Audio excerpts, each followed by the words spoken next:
시청자 여러분 안녕하십니까? 6월 3일 화요일 특집 사사건건입니다. 오늘 사사건건은 제21대 대통령 선거일을 맞아서 2시간 동안 특집으로 진행됩니다.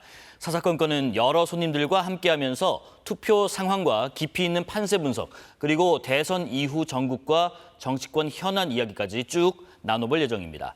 먼저 KBS 정치외교부 이현준 기자와 전체적인 판세 분석해드리겠습니다. 어서 오십시오. 예. 이 기자께서는 원래 대통령실 출입 기자였잖아요. 그런데 중간중간에 출입처가 상당히 많이 바뀌었고 그러면서 지금 대선 취재까지 하고 있네요. 고생 많으셨겠습니다. 네, 예상치 못한 비상계엄으로 참 많은 일들이 있었습니다. 윤석열 전 대통령 구속부터 구속 취소, 탄핵 전 과정을 취재했고 한덕수 권한대행에 이어 최상목 권한대행의 대행, 이주호 권한대행의 대행의 대행까지 취재했습니다. 네. 지금은 국회로 와서 대선을 취재 중입니다. 네, 잠시 후에 또 깊은 얘기 나눠보고요. 자, 그럼 현재 투표율은 어떻게 되는지, 투표는 또 순조롭게 진행되고 있는지 전국 곳곳에 취재기자 연결해 보겠습니다. 먼저 전국에서 두 번째로 많은 선거인 수를 나타내는 서울 지역으로 가봅니다. 황현규 기자, 자, 지금 어디에 나와 있습니까? 네, 벌써 본투표가 절반 넘게 지났습니다. 일반 유권자들의 투표 시간은 5시간 정도 남았는데요. 이곳 영등포 초등학교 투표소에선 점심 식사를 마치고 투표하러 온 유권자들의 발걸음이 이어지고 있습니다. 오전과 비교해선 지금은 다소 유권자들의 발길이 잦아든 모습입니다. 서울에서는 모두 2,200여 곳 투표소에서 투표가 진행되고 있습니다. 서울 지역 선거인 수는 모두 828만여 명, 경기도에 이어 한국에서 두 번째로 많습니다. 오늘 대통령 선거 투표는 지난해 총선 때와는 달리 오후 8시까지 진행됩니다. 본인의 사진이 있는 신분증을 가지고 늦어도 오후 8시까지 투표소 앞에 줄을 서야만 투표가 가능합니다. 모바일 신분증도 가능하다는 점 기억하셔야 합니다. 오늘은 사전투표 때와 달리 유권자 본인 주소지에 있는 지정된 투표소에서만 투표가 가능합니다. 투표소 위치는 집으로 배송된 투표 안내소에서 확인할 수 있는데요. 혹은 선관위 홈페이지에서 투표소 찾기 서비스에서도 투표소를 찾을 수 있습니다. 만약 투표소에 무단 침입하거나 소란을 피우면 형사처벌을 받을 수 있습니다. 투표소 안에선 사진 촬영이 절대 금지됩니다. 또 자신이 투표한 후보가 누구인지 투표소 안에서 말해선 안 됩니다. 기표를 잘못했거나 투표용지가 훼손됐다고 해서 용지를 다시 받을 수는 없습니다. 지금까지 서울 영등포구 물레동 제1투표소에서 KBS 뉴스 황현규입니다. 자, 오후 3시 기준 현재 전국 투표율이 밑에 보시는 것처럼 68.7% 나타내고 있습니다. 이어서 가볼 곳은 대구입니다. 대구는 한때 본 투표율이 가장 높게 나타났는데 지금도 그런지 취재기자 연결해 보겠습니다. 서한길 기자, 대구 지역 투표율은 어떻습니까? 네, 저는 대구시 수성구 범어 1동 제2투표소가 마련된 대구여자고등학교에 나와 있습니다. 이제 투표 마감까지 5시간 정도가 남았는데요. 이 투표소를 찾아 소중한 한 표를 행사하려는 유권자들의 발길이 끊이지 않고 있습니다. 대구와 경북은 지난달 29일과 30일 이틀간 진행된 사전투표에서는 투표율이 전국에서 가장 낮았는데요. 선거운동 마지막 날 대구와 경북을 찾은 후보들은 낮은 사전투표율을 감안해 저마다 지지층의 투표율을 끌어올리는 데 공을 들였습니다. 본 투표일인 오늘 오후 3시 현재 투표율은 대구 67.1%, 경북은 68.3%입니다. 투표율은 오후 1시부터 사전투표 결과를 반영해 집계되면서 오전보다 큰 폭으로 올랐습니다. 대구의 본 투표율은 낮 12시 기준으로 전국에서 가장 높았지만 합산된 투표율은 아직 전국 최하위권입니다. 유권자 수는 대구 204만 9천여 명과 경북 221만 3천여 명으로 합치면 전체의 약 9.6%를 차지합니다. 대구 경북의 투표소는 1,500여 곳으로 지정된 투표소에서만 투표할 수 있습니다. 이번 대선은 보궐선거여서 본투표는 오후 8시까지 진행되는데요. 오후 8시 기준으로 투표소에 줄을 서 있다가 대기 번호표를 받은 경우엔 마감 시간 이후 투표도 가능합니다. 투표함은 투표가 끝난 뒤 대구 9곳, 경북 23곳의 개표소로 옮겨져 개봉될 예정입니다. 지금까지 대구 범어 1동 제2투표소에서 KBS 뉴스 서한길입니다. 네, 대구 소식 들어봤습니다. 이어서 지난 대선보다 유권자 수가 조금 줄었지만 여전히 제2의 도시로 불리는 부산으로 가봅니다. 서정윤 기자, 아침 일찍부터 수고해주고 있는데 오전과 비교했을 때 오후 상황 어떻습니까? 네, 이제 투표 시간이 5시간도 채 남지 않았습니다. 이곳 투표소에는 소중한 한 표를 행사하려는 유권자들의 발길이 끊임없이 이어지고 있습니다. 지금까지 투표는 대체로 순조롭게 진행되고 있고 아침부터 줄이 늘어설 정도로 오전 내내 붐볐지만 이제는 조금 한산해졌습니다. 부산에서는 이곳을 포함해 모두 914곳의 투표소가 차려졌습니다. 이번 대선 부산 지역 유권자는 286만 5천여 명으로 2022년 대선 때보다 6만여 명 줄었습니다. 2022년 제20대 대선에서 부산의 최종 투표율은 75.3%였는데요. 이번 대선에서는 오후 3시 기준 부산 투표율은 사전 투표를 포함해 65.8%를 기록하고 있습니다. 같은 시간을 기준으로 전국에서도 낮은 수준입니다. 전국적으로 사전 투표율이 낮았던 지역에선 대체로 본투표에 많은 유권자들이 참여해 투표율이 높아졌습니다. 실제로 부산의 사전 투표율은 30.37%에 그쳐 전국 17개 시도 가운데 16위에 머물렀는데요.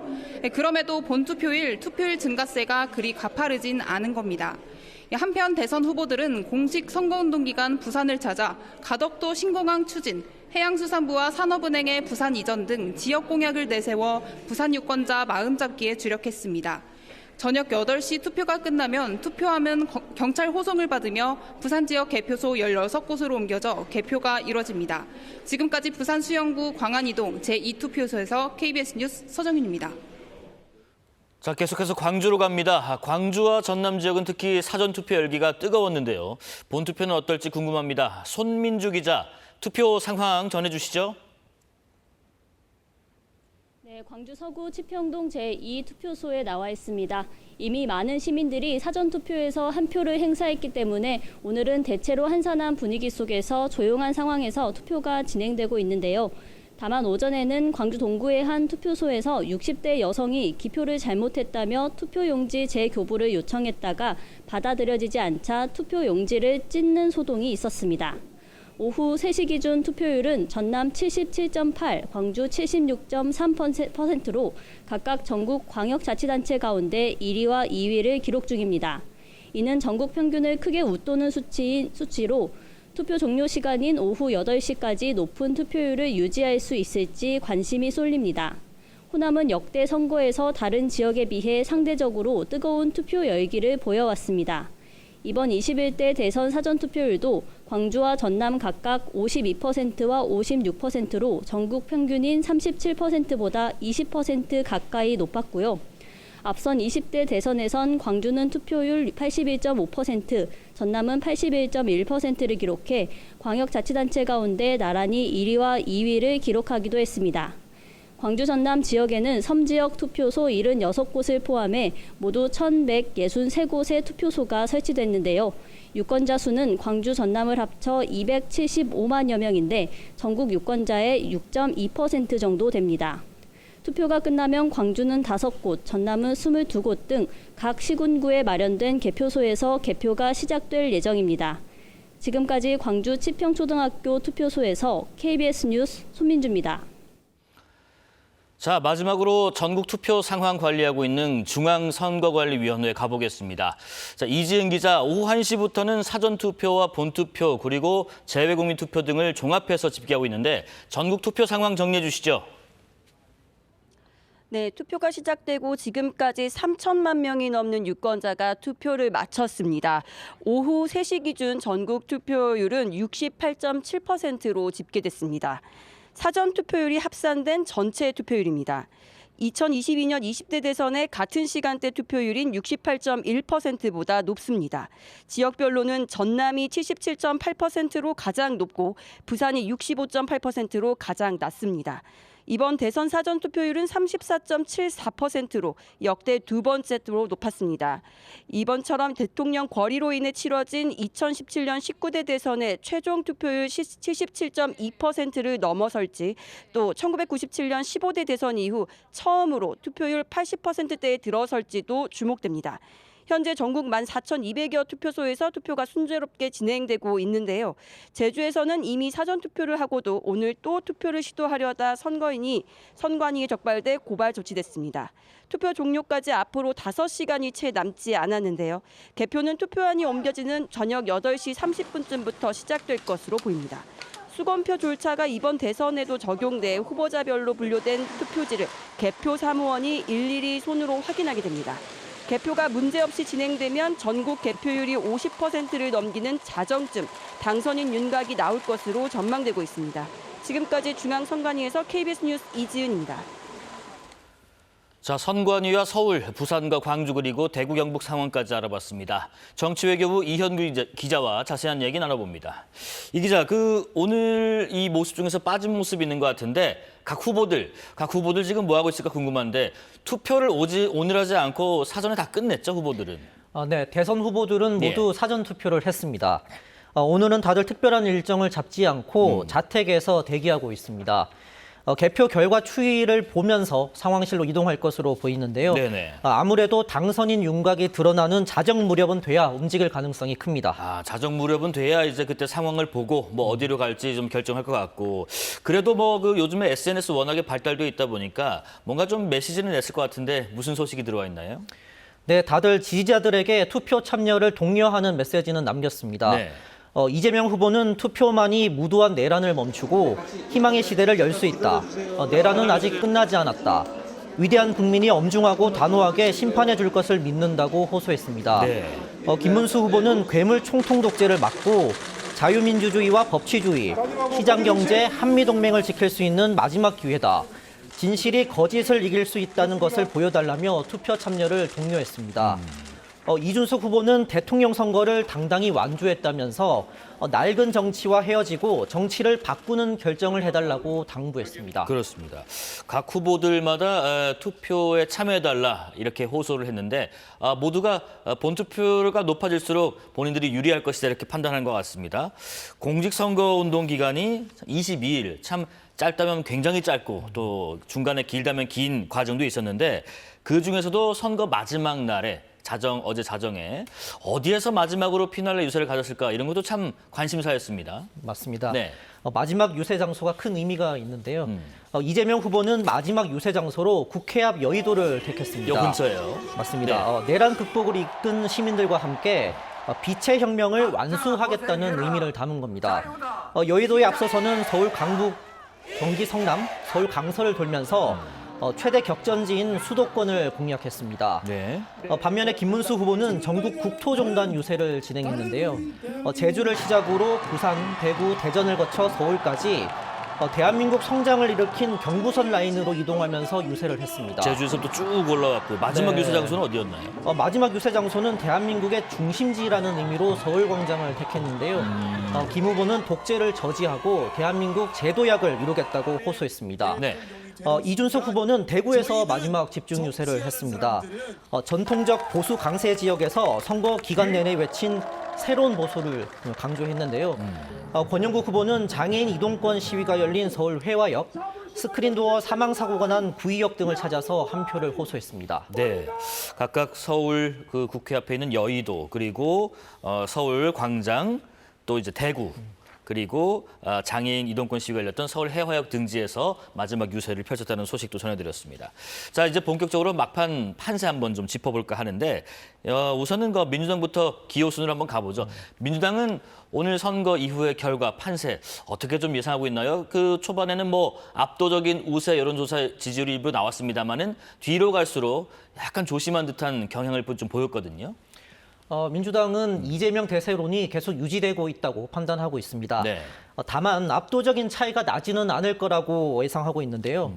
김 후보 지지세가 올라가는 추이였다는 건 인정하면서도 정권 교체 대세를 뒤집을 만한 상황은 아니라고 보는 겁니다. 예. 특히 민주당은 그간 열세 지역으로 꼽힌 TK와 PK에서도 이 후보가 선전할 것으로 보고 있습니다. 그렇군요.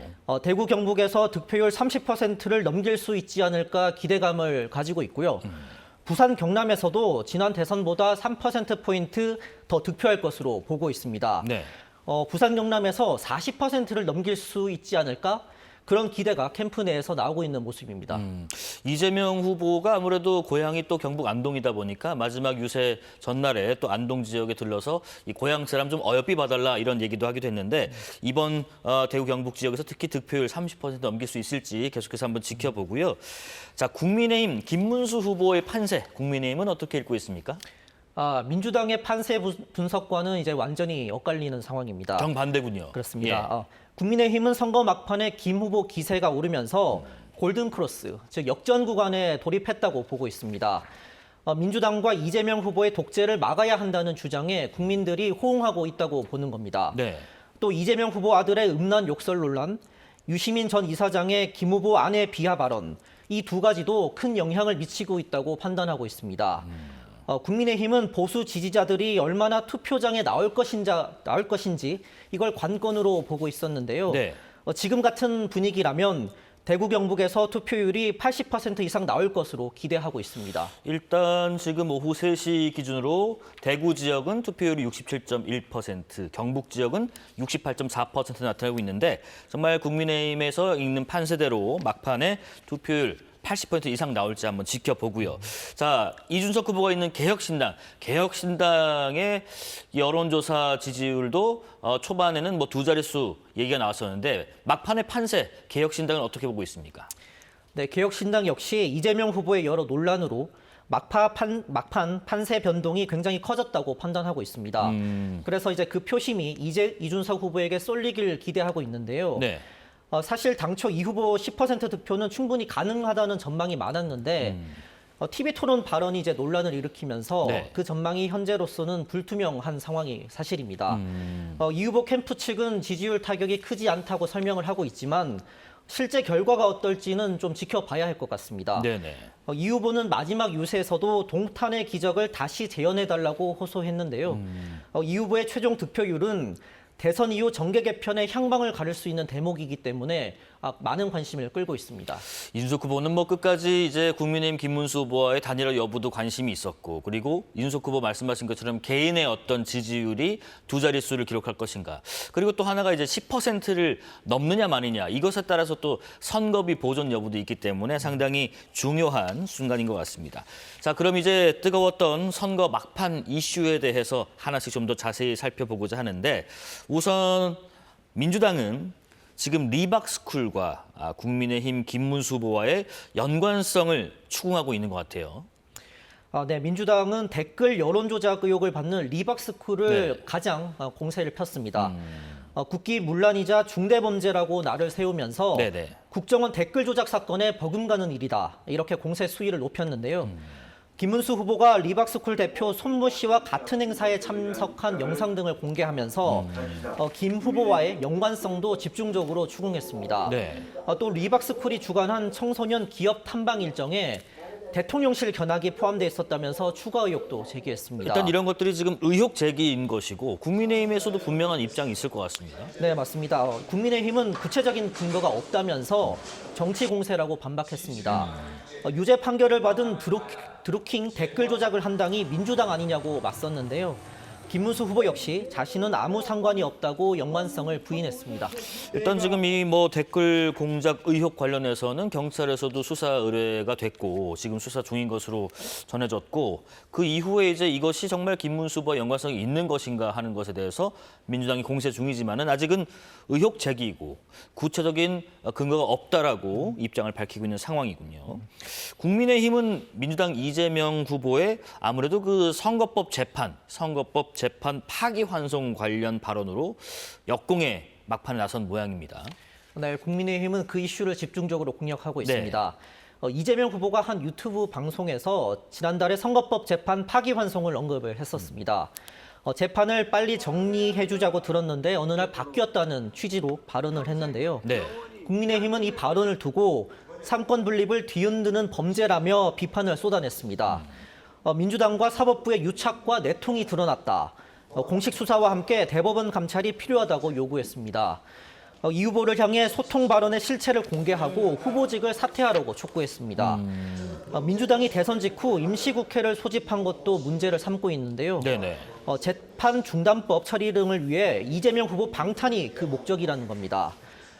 민주당은 이제 적극적으로 반박을 하고 있고요. 네. 이 후보가 대법원과 직접 소통했다고 말한 적이 없다. 방송에서 분명히 직접 들은 이야기가 아니라고 했다고 밝혔습니다. 또 이 후보가 대법원과 소통했다고 작성된 기사는 정정해달라고 그렇지 않으면 법적 절차를 진행하겠다고 밝혔습니다.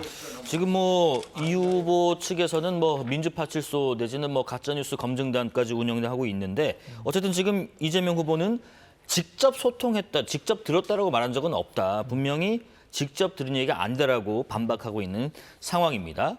또 하나가요. 지금 세계 3대 투자자로 지금 알고 있는 짐 로저스 회장의 논란도 막판에 좀 뜨거웠던 것 같아요. 이거는 어떤 이슈인지 좀 설명 좀 부탁드리겠습니다. 네, 이건 지난달 29일에 짐 로저스 회장이 이재명 후보를 지지한다는 대독 기자회견이 열렸습니다. 네. 당시 이 후보도 로저스 회장의 지지 선언을 SNS에 공개를 했었고요. 하지만 이게 사실이 아니라는 이제 보도가 나오면서 논란이 커지기 시작했습니다. 네네. 로저스 회장과의 소통을 주도했던 송경호 평양 과기대 교수가 반박을 했는데요. 단어 사용이 잘못됐다. 지지를 표명한 건 맞다라고 이제 해명을 했습니다. 네네. 이게 언론사들이 짐 로저스 회장에게 통상적인 지지를 의미하는 단어로 물어보지 않고 경제적, 법적 책임을 포함한 지지 단어를 사용해서 짐 로저스 회장의 입장이 위축된 것이다. 통상적인 지지, 서포트를 한 건 맞다는 그런 주장이었습니다. 네. 민주당도 공작 사기란 표현은 과하다는 이제 입장을 밝혔고요. 어제 이현준 기자께서 그래서 이게 지금 공방이 있다 보니까 짐 로저스 회장하고 직접 화상으로 인터뷰를 했지 않습니까? 짐 로저스 회장은 뭐라고 하던 거예요? 맞습니다. 제가 이제 혹시나 하는 마음으로 네. 이제 짐 로저스 회장에게 직접 메일을 보냈는데 흔쾌히 인터뷰 요청을 받아들였습니다.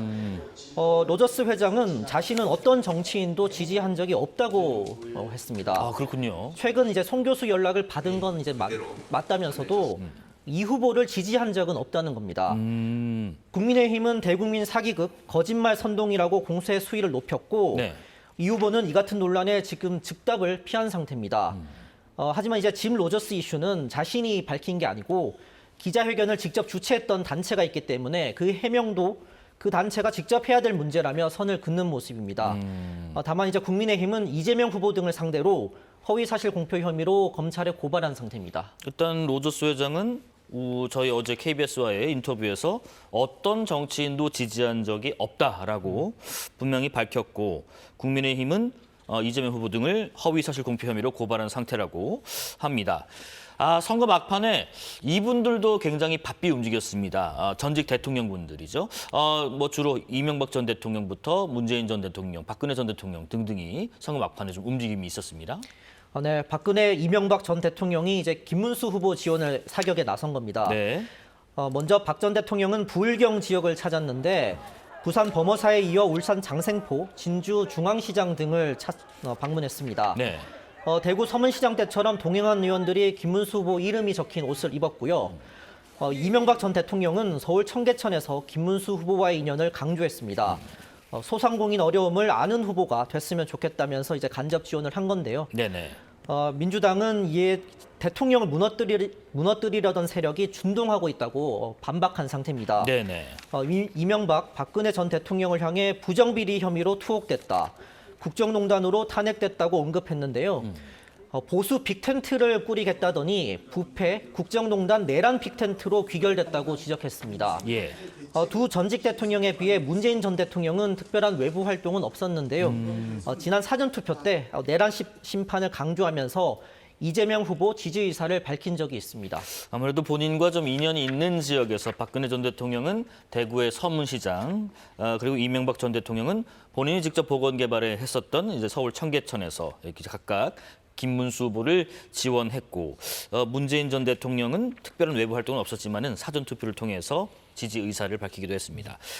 이 짧은 공직기간 선거운동 동안에 배우자들의 선거운동 지원 방식이 좀 눈에 띄던데 지금 이제 배우자가 있는 분이 이제 이재명 후보의 김혜경 여사가 있고 그리고 김문수 후보의 설란영 여사가 있는데 두 사람의 행보가 조금 달랐죠?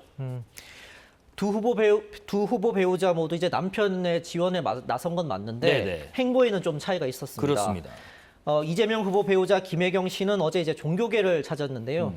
조계종 총무원장 진우스님, 염수정 추기경을 예방했습니다. 공개된 사진이 없을 정도로 비공개로 행보를 했고요. 선거운동 기간 대체적으로 이렇게 적극적으로 나서기보다는 조용하게 다녔습니다. 네네. 반면에 이제 김문수 후보의 배우자 설란영 씨는 어제 이제 시장을 찾았는데요. 서울 구로, 금천, 관악, 동대문 등 지역 시장을 돌았습니다. 선거 유세 기간 동안 비교적 유세 현장에도 자주 나타났고요. 공개적으로 지지를 호소하는 모습을 많이 보였습니다. 예. 지금 현재 시간이 오후 3시 25분 지나고 있습니다. 투표율, 전체 투표율은 68.7%고요. 전국의 투표자 수가 3천만 명을 넘은 상황입니다. 아직 투표 시간이 남아 있습니다. 오늘 같은 경우는 사전 투표하고 좀 다르게 또 예년과 다르게 오후 8시까지 투표를 할 수가 있습니다. 투표를 진행할 때 이 주의할 점 어떤 것들이 있는지 한번 알려주시기 바라겠습니다. 네, 투표소에 저녁 8시까지 도착한 유권자까지는 투표가 가능합니다. 일단 도착을 하면 맞습니다. 거기까지는 가능하다. 네. 네네네. 본 투표는 이제 사전 투표랑 다르게 주소지의 관할 투표소에서만 할 수 있고요. 네. 주민등록증 등 사진이 부착된 신분증을 반드시 지참해야 합니다. 무효 투표도 주의해야 하는데요. 네. 정규 기표 용구가 아닌 도구를 사용하거나 2칸에 걸쳐서 투표한 경우 투표지에 문자 등을 기입하면 모두 무효 처리됩니다. 그러니까 이제 본인이 뭐 가져간 볼펜 뭐 뒤라든지 그런 걸로 찍으면 안 되고 걸쳐서도 안 되고 거기에 이제 이름, 자기 이름 같은 거 뭐 홍길동 써서도 안 되고요. 맞습니다. 네네네. 그리고 선거관리위원회 날인이 없거나 날인 부분이 완전히 찢어진 투표 용지를 사용해도 역시 무효입니다. 투표 인증샷 찍는 분들 많으실 텐데요. 이거 되는 경우가 있고 안 되는 경우가 있잖아요. 맞습니다. 네. 잘 구분하셔야 되는데요. 투표 인증샷은 투표소 안에서는 불가능하고요. 투표소 밖에서만 가능합니다. 기표소 안에서 투표지를 촬영하면 2년 이하의 징역이나 400만 원 이하의 벌금형에 처해질 수 있으니까 주의하셔야 됩니다. 네, 이게 지금 본인은 이제 기록을 남기고 싶어서 찍었을지 몰라도 이게 처벌이 될 수 있다는 점 반드시 유념하셔야 되겠습니다. 근데 이제 투표를 하다가 이게 조금 떨릴 경우도 있고 좀 수전증 있는 분들도 있으실 텐데 칸을 조금 벗어났다 이러면은 완전 무효인가요? 조금 칸을 벗어났다고 해도 네. 한 명의 후보자만 기표가 돼 있으면 유효 처리됩니다. 네네네. 2명의 후보자에게 표시가 되어 있지만 않으면 됩니다. 이제 2명의 후보자 표가 이제 같이 겹쳐져 있으면 안 되는 거고 네네. 한 명의 선만 이제 겹쳐져 있으면 네. 유효 처리되는 겁니다. 그러니까 이게 찍으실 때 이렇게 바로 찍으시면 좀 실수할 좀 우려가 있는데 밑에 눌러서 이렇게 찍으시면 좀 실수가 덜 하더라고요. 투표용지 재발급 같은 경우는 어떻습니까? 제가 만약에 했는데 나 이 부분 아니었는데 잘못 찍었어요. 그럼 이게 다시 찍고 만약에 달라고 하면 됩니까? 안 됩니까? 안타까운 상황이지만 네. 재발급은 안 됩니다. 안 됩니다. 네. 의도치 않게 투표지를 찍거나 실수로 잘못 찍었다고 해도 투표용지를 다시 받을 수는 없습니다.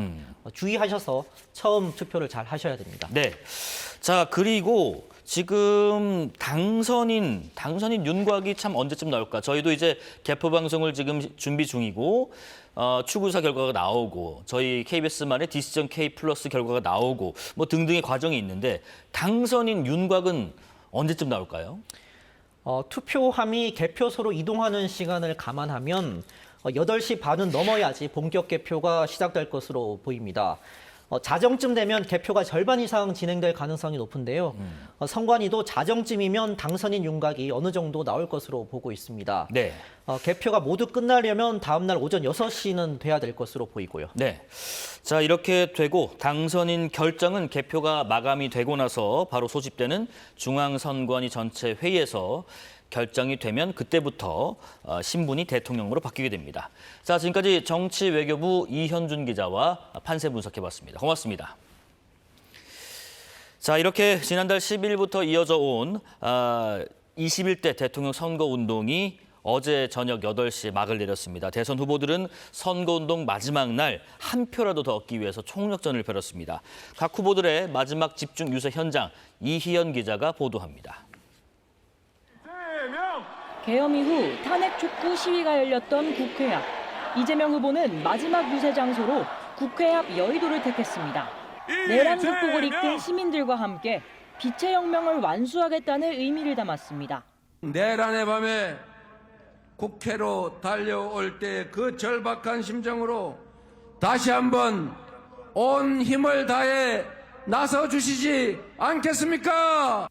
여의도에 앞서 서울 강북에서 경기 성남, 서울 강서를 돌며 최대 격전지 수도권을 공략했습니다.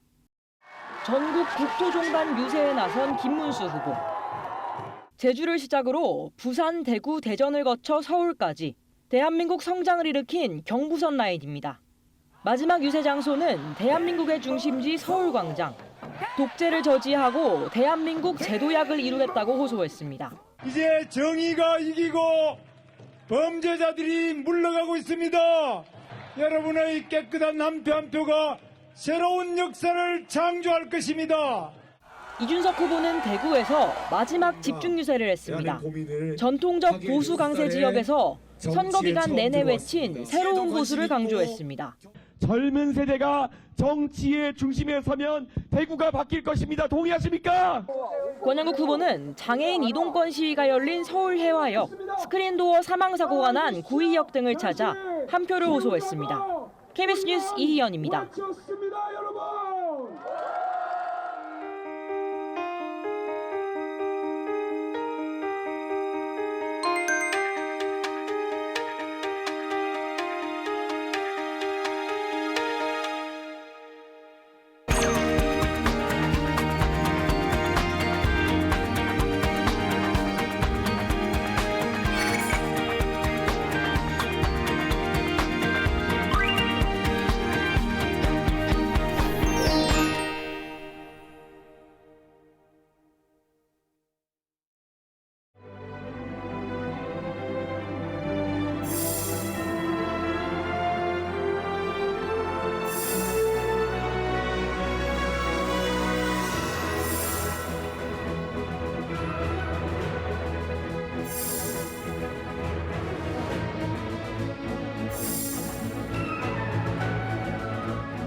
자, 지금부터는 대선 전망과 판세 분석, 정치권 현안 이야기 새로 오신 손님 두 분과 함께하겠습니다.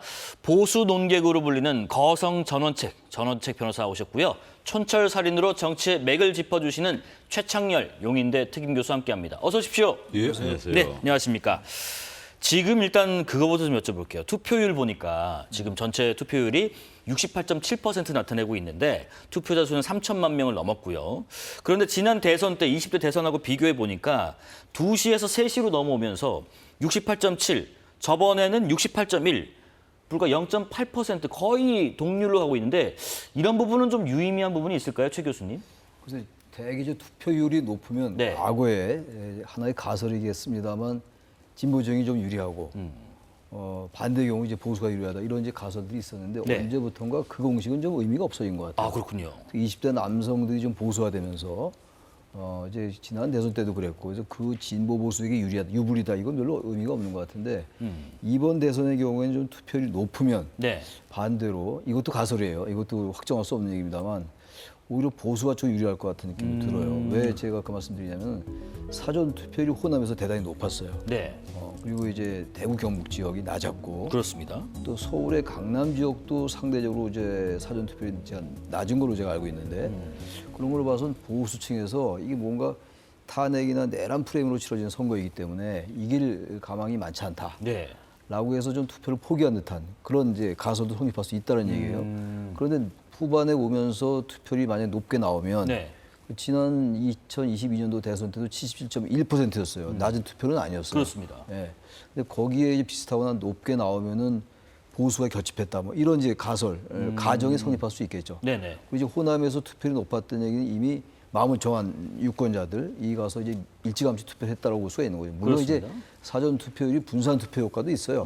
본 투표일 날 하지 않고 이제 분산 투표 효과가 있어서 이제 사실 사전 투표가 이제 하나의 선거 문화로 정착된 면이 있거든요. 네네. 그렇게 볼 수도 있습니다만 그래도 어쨌든 호남 지역이라는 데서 호남에서 사전 투표율이 높았다는 얘기는 그렇게 해석할 수가 있는 거거든요. 그러니까 이제 보수는 반대로 해석할 수가 있다면 예. 그래서 투표율이 지금 경북 대구 지역이 이제 사전 투표율이 낮았던 거에 비해서는 그걸 대단히 많이 하고 있는 상황이란 말이죠. 예. 그래서 지난 2020년도와 지금 현재 시간에서 비슷한 거라면 투표율은 지난 대선 때 비슷해질 텐데 지금 처음에 초중반에는 이게 이제 민주당에 압도적으로 유리한 구도였습니다. 네. 근데 그게 이제 시간이 지나면서 여러 가지 변수들이 나타나고 설화도 나타나고 이러면서 조금 보수가 결집하는 그런 측면이 있기 때문에 이번의 경우는 굳이 얘기한다면 투표율과 선거 유불리를 따지면 투표율이 만약에 80%대 이상 나온다. 예. 그럴 가능성이 높게 보이지는 않습니다만 그렇게 된다면 보수에게 유리하지 않겠는가 뭐 그런 생각도 들기도 합니다. 네.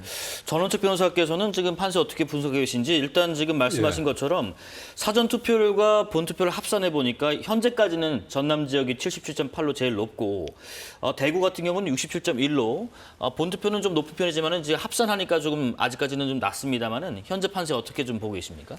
저는 우선 이 사전투표 제도, 이 선진 민주정에는 없는 거거든요. 예. 이 선진 민주정에 없는 것을 굳이 이 선거를 할 때 이 투표도 하나의 의무입니다. 그런데 이걸 이틀씩이나 준다는 거, 과연 이 제도를 유지를 하는 것이 옳은 것인지 온갖 부정 투표 얘기가 계속 나오잖아요. 네. 그러면서 선관위는 거기에 대해서 깨끗한 해명을 하지 않는단 말이에요. 뭐 그건 그렇고. 사전투표율이 아까 우리 최 교수님 말씀하시는 대로 보수 쪽에서는 낮았어요. 그리고 대구 가장 낮았잖아요. 네네. 유일하게 20%대 투표를 보였는데 지금 이제 합산을 하니까 1시부터 합산했잖아요. 그렇습니다. 예, 그런데 아직도 보수 쪽에서는 낮고 지금 불경이 가장 낮는 것으로 저는 알고 있습니다. 그렇습니다. 예, 부산이 최저입니다. 예, 불경 지역이 가장 낮은데 이게 이제 얼마만큼 올라오느냐. 불경 지역이 지금 뭐 국민의힘에서는 목표가 50%다, 투표로 50%다 이렇지만 그건 좀 아닌 것 같고 75%까지 가느냐 안 가느냐. 예. 그리고 전체 투표율이 지난 대선 때 77.1% 그리고 그 앞에 대선 때 아니 문재인 당선됐을 때 그 77.1% 있을 예. 겁니다. 그리고 그 앞에 그 대선이 아마 77.2%였을 거예요. 거의 비슷했거든요. 예. 그 이번에 지금 이 평론가들 중에서는 오늘 아침에 제가 방송을 들어보니까 한 78, 9%까지는 갈 것이다 이렇게 예측하는 분이 있더라고요. 예. 이 선거 전문가인데 그분도. 그래서 만약 그렇게 되면 보수 진영이 유리할 가능성이 높다. 이게 막판에 지금 국민의힘에서 얘기하듯이 골든 크로스가 일어났을 가능성이 높다는 얘기고 네. 그렇지 않다면 또 그 보수 진영에서 그렇게 그 유리할 수가 없다. 뭐 이런 분위기인 것 같아요. 그래서 네네네. 지금 투표율이 어느 쪽으로 쏠리느냐. 과거 박근혜 대통령 당선됐을 때 위기감을 느낀 그 노령층에서 오후 3시 반 이후에 다 몰려 나갔어요. 그때 투표가 6시에 마감을 할 때인데 네네. 그 3시 반 이후에 다 하고 나가서 오후 5시경에 투표소 앞에 줄을 쫙 섰단 말이에요. 그런데 오늘 과연 이제 노령층 투표율이 어떻게 될까? 그 가령 지금 보수 유권자들이 대거 몰려가 있는 60, 70대 이상. 네. 그리고 지금 뭐 20, 30 초반까지는 사실은 어느 쪽이 보수 진영이다, 뭐 진보 진영에 가깝다 이럴 수가 없어요. 그리고 40, 50은 지금 이재명 후보를 지지하는 세력이 확실히 높은 것이 사실이고, 그리고 60, 70은 이 보수 쪽으로 기울이는 게 사실이란 말이에요. 예, 역시 예. 세대별 투표 현상이 벌어지고 있는 것인데 과연 3시 반 이후의 그 투표소 표정, 그게 제가 더 궁금해집니다. 네, 저희 방송이 5시까지 쭉 이어지니까 중간중간에 집계될 때마다 또 말씀드리겠습니다. 그리고 지금 언론에서 각 대선 후보들이 유세 기간 동안에 가장 많이 쓴 단어를 꼽아봤는데 민주당 이재명 후보는 내란이라는 단어를 가장 많이 썼고 김문수 후보는 방탄이란 말을 가장 많이 하면서 이재명 후보를 좀 겨냥하는 듯 했습니다. 이준석 후보는 이재명 후보를 이름을 더 많이 외쳤고 권영국 후보는 노동이라는 이름 언급을 가장 많이 했는데 권 후보를 제외하고는 모두 다 상대 진영을 좀 공격하는 듯한 부정적인 단어가 좀 많이 사용된 것 같은데 후보들마다 각각 많이 쓰는 단어별로 좀 특색이 있겠지요? 그 어느 선거 때나 하는 얘기입니다만 이번 선거가 유난히 정책 공약 같은 게 좀 낮아요. 그러네요. 그리고 거의 물론 보도가 잘 안 돼서 그런 것도 있을 거예요. 아마. 뭐 정책도 많이 있고 공약도 많이 있는 걸로 알고 있는데 네. 공약집 이제 발간도 늦었었고 양지정이 다 그랬었어요. 그런 것도 있는데 아무튼 이번 선거는 지난해 12월 3일 날 그 불법 계엄으로 치러진 선거예요. 윤석열 전 대통령이 파면됐기 때문에 치러진 보궐선거란 말이죠. 네네. 당연히 민주당으로서는 내란 프레임을 강조할 수밖에 없는 거죠. 그러니까 이제 지난해 12월 3일인가 시간이 꽤 흘렀죠. 여러 가지 변수가 나타나고 선거에 여러 가지 다른 측면들이 나타나면서 내란이다 이른바 내란이라고 하는 거는 이 국민의힘이 볼 때는 과도한 언어 아니라고 볼 수 있겠으나 윤석열 전 대통령이 지금 내란 수괴 혐의로 재판 중이기 때문에 저 내란이라는 단어가 그렇게 과한 것 같지 않아 보여요. 일단 어쨌든 내란 프레임이 그래서 내란 응징 이걸 계속 이제 상기시키는 거죠 민주당은. 그러니까 이재명 후보로서는 내란이라는 단어를 가장 많이 쓸 수밖에 없을 거예요. 그러니까 선거 전략이죠. 포지티브한 적극적인 정책보다는 지금 어쨌든 내란이라는 것을 계속 강조하면서 이 세력은 내란 세력이다. 국민의힘 세력은 이제 그렇게 강조하는 거예요. 그러니까 내란이라는 단어가 나올 수밖에 없고 반대로 김문수 후보로서는 이제 이재명 후보가 지금 이제 사법 리스크는 완전히 해소가 됐습니다만 그러나 이제 계속 사법 리스크라는 것에 노출돼 있었단 말이에요. 이번 대선 기간 중에도 사법 리스크가 있었죠. 대법원이 5월 1일 날 갑자기 이제 유죄 취지 파기환송하면서 상당히 민주당이 위기에 봉착했던 상황이었어요. 5월 15일 날 이제 파기환송 2심이 결정됐다가 이제 6월 18일로 연기돼서 이제 사법 리스크가 해소됐는데 따라서 이제 김문수 후보는 만약에 이재명 후보가 대통령이 되면 자신의 방탄을 위해서 여러 가지 법을 개정할 것이다. 법의 개정에 대한 얘기는 많이 있었으니까 그러면서 방탄 얘기를 많이 쓰는 겁니다. 이 방탄 이 얘기 이외에 막판으로 선거가 갈수록 김문수 후보나 국민의힘 측에서 많이 사용한 단어 중에 하나가 총통 독재. 총통 독재. 히틀러 얘기도 많이 했어요. 그러니까 이제 사법부까지 이제 협박을 하는 게 아니냐. 법률안 개정하는 걸로 봐서. 다시 말하면 이재명 후보의 스스로의 이른바 셀프 사면을 위해서 여러 가지 법을 개정하면서 사법부를 겁박할 것이다, 협박할 것이다 이런 식의 이제 프레임을 짜는 겁니다. 그러면서 입법부에서는 지금 뭐 이미 압도적인 의석을 가지고 있고, 그러니까 입법 행정을 다 장악하고 있는 상황에서 만약에 대통령 되면 말이죠 이재명 후보가, 그래서 사법부까지 사실상 수중에 넣을 것이다. 라고 하면서 독재 프레임을 같이 넣는 거예요. 그러니까 방탄, 독재, 총통 이런 단어 쓰는 거예요. 그러니까 총통이라는 단어는 되게 우리나라 정치에서 잘 안 나왔던 얘기인데 낯설죠. 아주 낯설은 건데 그 얘기를 많이 쓰더라고요. 그것도 하나의 프레임인 것 같아요. 그러니까 이번 선거가 이준석 후보나 이제 권영 후보는 솔직히 당선 확률이 전 적다고 보니까 말씀드리는 건데 양대 진영 내란 프레임 대 이 독재 프레임이에요. 아주 프레임이 심플해졌습니다. 단순해졌어요. 이거 두 가지 쓰는 거고 이준석 후보는 일단 표를 많이 얻어야 되는데 일단 개혁 보수로서 범보수 진영이기 때문에 이재명 후보를 더 공격해서 개혁 보수의 표를 좀 끌어오려는 그런 전략이고 권영국 후보야말로 뭐 가장 그 정당 정체성, 파티 아이덴티피케이션 민주노동당 권영국 후보는 가장 이 정당 정체성이 아주 뚜렷한 후보거든요. 그러니까 노동을 하기 좋은 나라라는 거 아닙니까? 기업하기 좋은 나라가 아니라. 그럼으로써 이제 노동의 나라를 많이 썼다. 이렇게 분석이 됩니다. 전 변호사님, 지금 범보수를 합쳐보면 방탄 이재명입니다. 그리고 방금 말씀하신 것처럼 총통이라는 단어가 낯설고요. 아니, 솔직히 말씀드려서 이 김문수 후보가 과연 이 방탄 프레임으로 들고 나온 것이 옳은 선거 방향이었느냐 하는 것은 나중에 또 평가를 받을 겁니다. 저로서는 이재명의 선거 전략은 뻔했어요.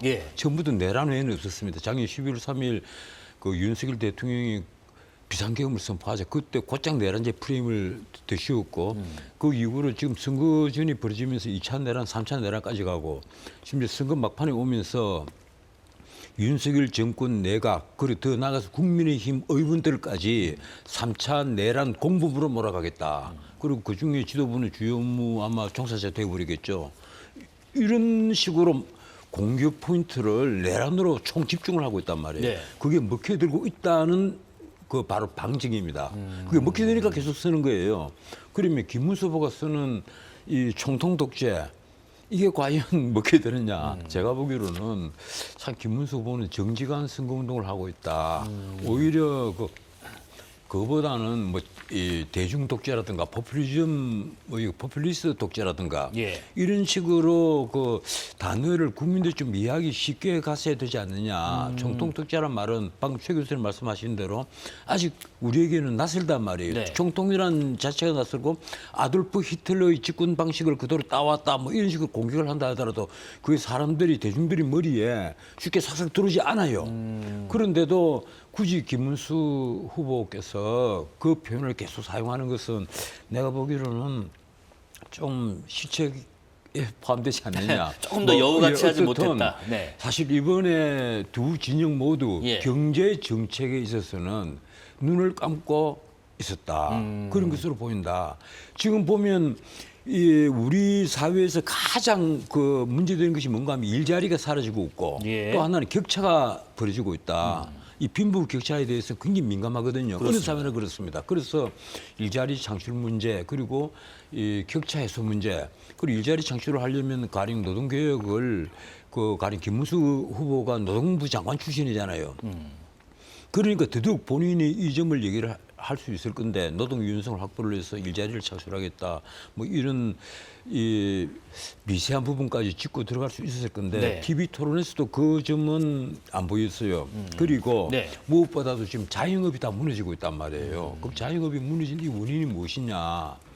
그래서 여기에 대해서도 좀 짚어가서 근본적으로 뿌리로부터 표를 긁어 올릴 그런 좀 전략을 피해야 되는데 그런 전략이 안 보였다는 거. 무엇보다도 이재명 후보가 내놓은 내란제 프레임 예. 여기서 국민힘 자체가 벗어나지를 못한 것 아니냐. 거기를 처음부터 좀 무시하고 나가버리든지 계속 거기에 끌려가서 방탄으로 계속 몰아가는 것 자체가 내란에 묶였기 때문에 방탄으로 몰아가는 거예요. 그럼 차라리 이재명 후보의 범죄를 처음부터 하나씩 다 끄집어내서 그걸 도마 위에다 올려놓고 그 문제만 계속 짚어버리든지 그것도 아니란 말이에요. 네네. 그래서 선거 전략에 있어서 역시 좀 김문수 후보 쪽은 너무 정직한 선거를 한 것 같다. 예. 이렇게 평가를 하겠습니다. 자, 지금 오후 3시 46분 54초 지나고 있는데 현재 아직 우리가 정시 기준으로 하지 않고 지금 현재 분 기준으로 했을 때 벌써 투표율이 70%를 넘었습니다. 70.3%로 현재 시간 기준으로 나타나고 있고요. 저희가 16시 기준이 되면 다시 한번 고지를 드리겠습니다. 지난 대선하고 비교했을 때 15시 기준은 오후 3시 기준은 0.8%포인트 높았고 15시 지금 현재 47분 20초 지나고 있는 지금 순간에는 70%를 넘어서 70.3%를 기록하고 있는 수치입니다. 일단 앞서서 최 교수님께서는 80%까지는 최종 투표율이 좀 가기 어렵지 않는가라고 전망을 하셨던 것 같은데 전 변호사님 어떠세요? 80% 갈 것 같으세요? 아니 밤 8시면 잘 모를 것 같아요. 예. 과거처럼 밤 6시면 예. 솔직히 말해서 오늘 또 자영업에 종사하는 사람들이 많이 있거든요. 그렇습니다. 이런 분들이 내 투표하러 가야지 이러다가 계속 뭐 밀리고 하다가 못 가는 분들이 과거에 많이 있었어요. 네네네. 가령 제에게 전화 오거나 제한테 무슨 댓글 쓰는 그런 분들 보면 그런 분들이 의외로 많아요. 그런데 오늘은 밤 8시까지니까 네네네. 그런 부분이 좀 해소가 되지 않겠느냐. 장사 일찍 마감하고 투표율이 지난번에 77.1%보다 넘었을 것으로 보인다. 그렇게 전망하시고. 그러면 거의 한 일부가 예측하는 것처럼 7, 8 혹은 7, 9까지는 갈 수가 있다. 네네. 7, 9까지 가게 되면 그렇게 되면 이 부울경에서 보수가 결집한 것으로 나중에 분석이 나올 가능성이 매우 높아진다. 특히 네. 어제 박근혜 대통령이 진주 그리고 범어사, 울산 지역을 확 훑은 것이 굉장히 컸어요. 이 박근혜 대통령의 뭐라고 할까 팬심이 네. 지금 대단합니다. 사실은요. 예. 그걸 사람들은 아주 놓치기 쉬운데 그분이 참 억울하게 5년 동안 감옥에 있었지 않느냐. 과거 이처럼 돈 한 번 받지 않고 감옥에 5년 동안 있었던 분이 있느냐. 이런 어떤 동정심부터 이 억울하다는 어떤 분노의 표출까지 있단 말이에요. 이분들이 서부 경남부터 이 동부 경상도인 울산 지역까지 싹 훑었을 때 그 여파가 나 굉장히 크리라고 봐요. 그 부울경 지역이 만약에 75%까지 투표율이 올라간다면 그러면 아마 보수 결집이 드러날 것으로 보인다. 이렇게 봅니다. 최 교수님, 지금 말씀 나온 김에요. 우리가 최종 투표율은 그렇게 전망을 한다 치더라도 과연 과반 득표가 나올 것인가? 우리가 지금 박근혜 전 대통령 이후에 과반 득표 당선이 아직 안 나왔는데 그러면 과반 득표는 왜 이렇게 어려운 건가요? 과반 득표를 하려면 말이죠. 일단 양자 대결로 확고하게 정착이 돼야 돼요. 그럼 과반 득표가 나올 수밖에 없죠. 일종의 결선 투표의 성격이니까. 네네. 근데 이게 지금 다자 대결이에요, 지금. 권영구 후보의 득표율이 얼마 될지 모르겠습니다만 일단 이준석 후보는 득표율이 제법 될 것 같아요. 글쎄요. 처음에 이제 예상하기에는 10%를 넘을 것이다. 예. 처음에 10%는 될 것이다 하다가 처음에 중반쯤 가다가 10% 넘어서 15%까지 가는 게 아니냐. 이런 전망도 있었는데 그 이후에 이제 며칠 안 됐습니다만 27일 날 대선 후보 토론회 때 그 발언, 그 혐오 발언, 이른바 혐오 발언 때문에 완전히 분위기가 좀 바뀌었어요. 그래서 10%를 못 얻는 게 아니냐 이런 전망이 지배적인 걸로 제가 알고 있습니다. 네. 저도 그렇게 좀 보고 있고 이준석 후보의 경우에요. 네네. 근데 이렇게 된다 하더라도 이준석 후보가 적어도 5%에서 10%는 얻을 것 같거든요. 이 어간 정도는. 예. 그렇게 되면 이게 사실상 3자 구도가 되는 거예요. 권영구 후보도 과거에 심상정 후보의 경우 대입하면 제법 얻을 것 같고 진보표 일부가 좀 오겠죠. 그렇게 되면 이게 여간에서는 50% 넘기 어려워요. 그러게요. 그러니까 박근혜 후보 때 18대 대선 때죠. 그때 2012년도 대선 때는 55.15%인가 그래서 51.55%, 51.6%였단 말이에요. 득표율이. 그랬던 거에 비하면 이번에는 글쎄요. 처음에는 이재명 후보가 아주 치고 나갈 때 이게 내란 프레임이 완전히 좀 더 이제 기세를 부릴 때 네. 그때는 잘하면 50%는 넘겠다. 이런 전망도 많이 있었는데 지금 이제 우리 전 변호사님 말씀처럼 저도 그렇게 말씀드리고 있습니다만 보수의 결집하는 양상만 좀 뚜렷해 보여요. 지난번 사전투표율이 좀 대구 경북에서 낮았다 하더라도 예. 그렇다면 50%를 이재명 후보가 과반을 넘기가 쉽지 않지 않겠는가. 그러니까 일단 가장 기본적인 이 프레임은 양자 대결이 아니기 때문에 네. 이준석 후보의 지지율이 물론 두 후보보다 상당히 낮을 거라 하더라도 양자 대결이 아닌 상태에서 과반 넘는 게 쉽지 않을 겁니다. 네. 물론 뭐 그 개인적인 예상이시고요, 견해이시고요. 뭐 어느 후보가 과반을 넘을지 안 넘을지는 모를 일입니다. 그걸 지켜봐야 되고 전 변호사님께 이 질문 좀 드려보고 싶어요. 이재명 후보가요, 계속 중도 보수 하면서 보수에 좀 공을 들이는 모양이었는데 이번에 이 외연 확장에 대한 공들인 보람이 좀 나올까? 어떻게 생각하십니까? 글쎄요. 이재명 후보가 중도 보수를 외치고 네. 그 심지어 본인만 그렇다는 것이 아니고 민주당도 중도 보수다. 예. 뭐 이 얘기까지 했잖아요. 그 바람에 전통적으로 이 민주당을 지지했던 그 분들이 화들짝 놀랐죠. 이게 무슨 소리냐. 나는 내가 진보 좌파라고 얘기하고 있었는데 무슨 나를 두고 중도 보수라고 하느냐. 화들짝 놀랐죠. 네네. 그런데 이재명 후보가 지금까지 해온 이 정책들을 보면 사실은 보수라는 말을 입에 올려서는 안 되는 겁니다. 그 자체로 나중에 올 대선 전체 과정을 분석을 하는 그 분석가로부터 아마 아주 낮은 평가를 받을 거예요. 그래요? 이건 선거에서 이기기 위해서 이런 표현을 쓴 것은 지나치다 아마 이런 얘기를 들을 겁니다. 왜 그런가 하면 기본 시리즈, 기본 소득을 얘기하잖아요. 기본 소득, 기본 주택, 기본 금융 같은 걸 얘기하고 전 국민에게 25만 원씩 다 나눠주자 이런 포퓰리스트 정책을 펴는 분이 나는 보수다 이렇게 말을 하니까 내가 참 이 방송에서 할 말은 아닙니다만 지나간 개가 웃을 일이죠. 그건 말이 안 되는 얘기예요. 그 진짜 말이 안 되는 얘기입니다. 그러면 내 같은 사람은 그러면 뭐라고 부릅니까? 그중에서 극우라고 부른단 말이에요. 내가 언제 뭐 폭력으로서 내 이념을 관철하려고 했어요. 결국 자기들이 중도 보수로 들어가려고 하다 보니까 내 같은 사람을 자연스럽게 극우라는 표현을 쓰는 거예요. 마치 이론주의자들, 이슬람 이론주의자, 기독교 이론주의자처럼 자기들 이념, 자기들 종교 외에는, 자기들 신앙 외에는 다른 것은 전부 다 무시하고 인정을 하지 않는단 말이에요. 네. 그런 사람을 극단주의자, 극우라고 얘기할 수 있을 텐데 제가 언제 KK단을 했습니까? 뭘 했습니까?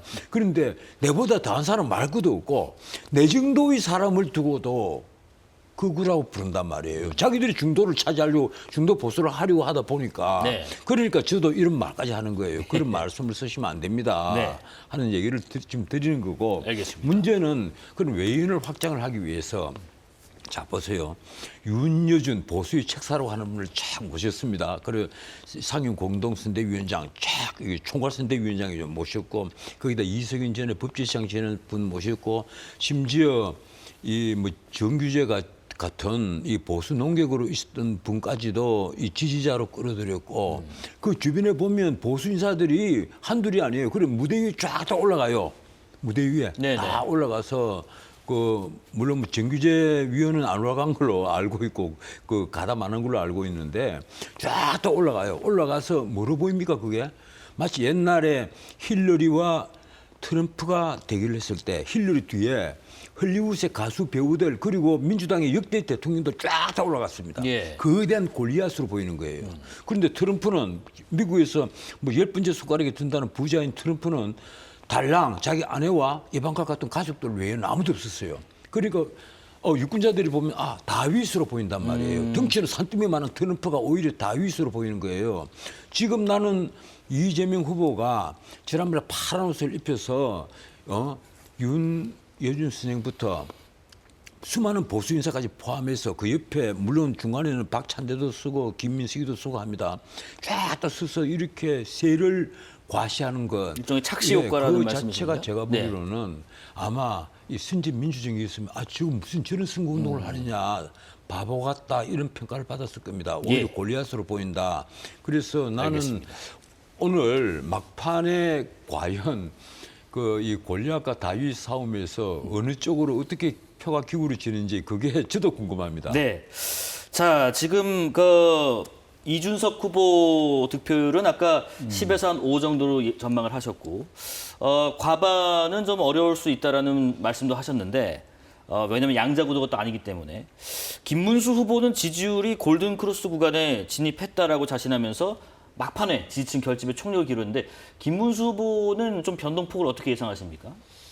골든크로스까지 되지 않았을 것 같은데 알 수가 없어요. 지금 여론조사 공표가 안 되니까 알 도리가 없죠. 아마 그 당이나 내부 캠프에서는 아마 조사를 해보지 않았겠어요. 뭐 알고도 있는지 그건 전 전혀 모르겠고 정보가 전혀 없습니다. 네.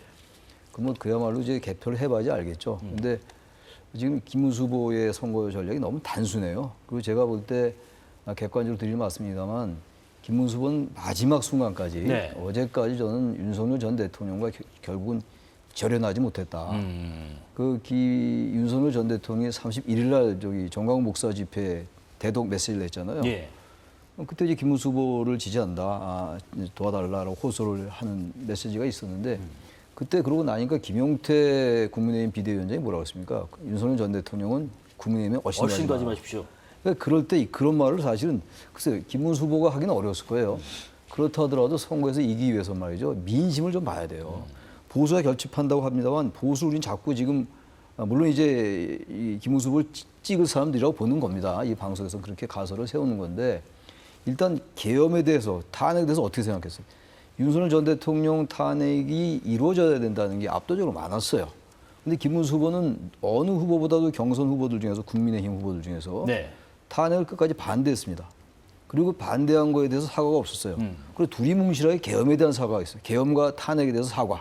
근데 그게 정확하게 내용을 적시하면서 사과를 해야지 그게 진정한 사과인데 그럼 저는 상당한 정도의 중도 보수가 보수 말고 중도 보수. 중도에 있는 표가 올 수 있다고 생각하는데 아직 모르죠. 올 수도 있어요. 제가 뭐 예단할 수는 없습니다만 그걸 끝까지 하지 않았다고요. 그래서 계속 이제 아까 우리 전 변호사님 말씀처럼 저도 말씀드렸죠. 총통 독재라는 말은 대단히 이건 낯선 단어예요. 그리고 지금 이재명 후보가 독재라는 데는 아무런 근거가 없다고요. 만약에 대통령이 됐을 때. 물론 김문수 후보가 될 수도 있죠, 대통령이. 그런데 만약에 대통령이 되면은 입법부도 장악하고 있고 행정권력은 당연히 장악하는 거니까. 그러니까 입법과 행정이 같이 전부 한 정당에 근데 그 여대야소입니다. 여대야소 일반적이에요. 여소야대 역시 일반적이에요. 그러니까 대통령제에서 여소야대, 여대야소는 같이 다 아는 거예요. 근데 지금 이 김문수 후보의 이 가설은 이 전제는 여대 야소는 독재를 할 수 있다는 얘기를 하는데 이게 잘 와닿질 않아요, 중도층에. 그러니까 이재명 후보의 내란 프레임을 꺾을 수 있는 뭔가 더 강력한 임팩트. 그건 뭡니까? 정책적인 게 왔어야 돼요. 말하자면 18대 대선 때처럼 이 박근혜 후보의 이른바 경제민주화. 경제민주화는 완전히 진보적 아젠다의 전형적인 거예요. 근데 그걸 뺏어왔던 거라고요. 비슷한 의견이시네요. 나중에 근데 박근혜 후보는 대통령 된 다음에 그거 완전 사실상 폐기한 거나 마찬가지였지만 선거 전략은 훌륭했어요. 근데 이번엔 전혀 김문수 후보를 못했다고. 계속 총통 독재하고 이재명은 독재할 것이다. 근데 이게 와닿지가 않아요. 그런 부분이 좀 독재할 근거가 뭐가 있습니까? 아쉬운 부분이었다. 그래서 뭔가 하려면 오히려 윤석열 전 대통령과 단절을 확실히 하고 자신이 탄핵에 반대했던 자신의 태도를 반성하고 그러면서 황골파트한 모습을 보이는 중도가 주목할 수 있죠. 근데 끝까지 저는 그걸 못했다라고 봅니다. 잠시 지금 시간에 투표율 얼마인지 그리고 지금 투표 상황 전국 지역이 어떤지 한번 짚어볼까 합니다. 우선은 현재 투표율 71.5% 나타내고 있는데요. 서울부터 연결해서 차근차근 알아보겠습니다. 황현규 기자, 서울 상황 전해주시죠. 네, 벌써 본투표가 4시간 정도 남았습니다. 투표를 미처 하지 못하신 분들이 계실 텐데요. 아직 시간이 충분하니까 소중한 한 표 꼭 행사하시길 바랍니다. 이곳 영등포 초등학교 투표소는 오전까지 대기줄이 있을 정도로 유권자들의 발길이 이어졌지만 지금은 다소 한산한 모습입니다. 서울에서는 모두 2,200여 곳 투표소에서 투표가 진행되고 있습니다. 서울 지역 선거인 수는 모두 828만여 명, 경기도에 이어 전국에서 두 번째로 많습니다. 오늘 대통령 선거 투표는 지난해 총선 때와는 달리 오후 8시까지 진행됩니다. 본인의 사진이 있는 신분증을 가지고 늦어도 오후 8시까지 투표소 앞에 줄을 서야만 투표가 가능합니다. 모바일 신분증도 가능합니다. 주의하셔야 할 점은 오늘은 사전투표 때와 달리 유권자 본인 주소지에 있는 지정된 투표소에서만 투표가 가능합니다. 투표소 위치는 집으로 배송된 투표 안내문에서 확인할 수 있고요. 혹은 선관위 홈페이지 투표소 찾기 서비스에서도 투표소를 확인하실 수 있습니다. 만약 투표소에 무단 침입하거나 소란을 피우면 형사처벌을 받을 수 있습니다. 투표소 안에선 사진 촬영이 절대 금지됩니다. 또 자신이 투표한 후보가 누구인지 투표소 안에서 절대 말해서는 안 됩니다. 기표를 잘못했거나 투표용지가 훼손됐다고 해 용지를 다시 받을 수는 없습니다. 지금까지 서울 영등포구 물레동 제1투표소에서 KBS 뉴스 황현규입니다. 이번엔 대구로 가보겠습니다. 대구는 현재 70.4% 나타내고 있네요. 서한길 기자, 자세한 소식 전해주시죠. 네, 저는 대구시 수성구 범어 1동 제2투표소가 마련된 대구여자고등학교에 나와 있습니다. 이제 4시간 뒤면 투표가 마감이 되는데요. 이 투표소를 찾아 소중한 한 표를 행사하려는 유권자들의 발길은 오후 들어서도 꾸준히 이어지고 있습니다. 이 대구와 경북은 지난달 29일과 30일 이틀간 진행된 사전투표에서는 이 투표율이 전국에서 가장 낮았는데요. 선거운동 마지막 날 대구와 경북을 찾은 후보들은 낮은 사전투표율을 감안해 저마다 지지층의 투표율을 끌어올리는 데 공을 들였습니다. 본 투표일인 오늘 오후 4시 현재 투표율은 대구 70.4%, 경북은 70.6%입니다. 투표율은 오후 1시부터 사전투표 결과를 반영해서 이렇게 오전보다 큰 폭으로 올랐습니다. 대구의 본 투표율은 낮 12시 기준으로 전국에서 가장 높았지만 합산된 투표율은 아직 전국 최하위권입니다. 유권자 수는 대구 204만 9천여 명과 경북 221만 3천여 명으로 합치면 전체의 약 9.6%를 차지합니다. 대구 경북의 투표소는 1,500여 곳으로 지정된 투표소에서만 투표할 수 있습니다. 이번 대선은 보궐선거여서 본투표는 오후 8시까지 진행되는데요. 오후 8시를 기준으로 투표소에 줄을 서 있다가 대기번호표를 받은 경우엔 마감 시간 이후 투표도 가능합니다. 투표함은 투표가 끝난 뒤 대구 9곳, 경북 23곳의 개표소로 옮겨져 개봉될 예정입니다. 지금까지 대구 범어 1동 제2투표소에서 KBS 뉴스 서한길입니다. 자, 마지막으로 부산 가보겠습니다. 부산은 아직까지는 70%를 넘지 않고 있는 것 같은데 한번 알아보겠습니다. 서정윤 기자, 자세한 소식 전해주시죠. 네, 이제 투표 시간이 4시간도 채 남지 않았습니다. 이곳 투표소에는 소중한 한 표를 행사하려는 유권자들의 발길이 끊임없이 이어지고 있습니다. 지금까지 투표는 큰 사고 없이 순조롭게 진행되고 있고 오전에 다소 붐볐던 투표소도 오후로 들어서면서 한산해졌습니다. 부산에서는 이곳을 포함해 모두 914곳의 투표소가 차려졌습니다. 이번 대선 부산 지역 유권자는 286만 5천여 명으로 2022년 대선 때보다 6만여 명 줄었습니다. 2022년 제20대 대선에서 부산의 최종 투표율은 75.3%였는데요. 이번 대선에서는 오후 4시 기준 부산 투표율은 사전 투표를 포함해 69%를 기록하고 있습니다. 같은 시각을 기준으로 전국에서도 낮은 수준입니다. 전국적으로 사전투표율이 낮았던 지역에선 대체로 본투표에 많은 유권자들이 참여해 투표율이 높아졌습니다. 부산의 경우 사전투표율은 30.37%에 그쳐 전국 17개 시도 가운데 16위에 머물렀는데요. 그럼에도 본투표율, 투표율 증가세가 그리 가파르진 않은 상황입니다. 선거운동 기간 동안 부산을 찾은 대선 후보들은 가덕도 신공항 추진, 또 해양수산부와 산업은행의 부산 이전 등 지역 공약을 내세워 부산 유권자 마음잡기에 주력했습니다. 저녁 8시 투표가 끝나면 투표함은 경찰 호송을 받으며 부산 지역 개표소 16곳으로 옮겨져 개표가 이뤄집니다. 지금까지 부산 수영구 광안 2동 제2투표소에서 KBS 뉴스 서정윤입니다.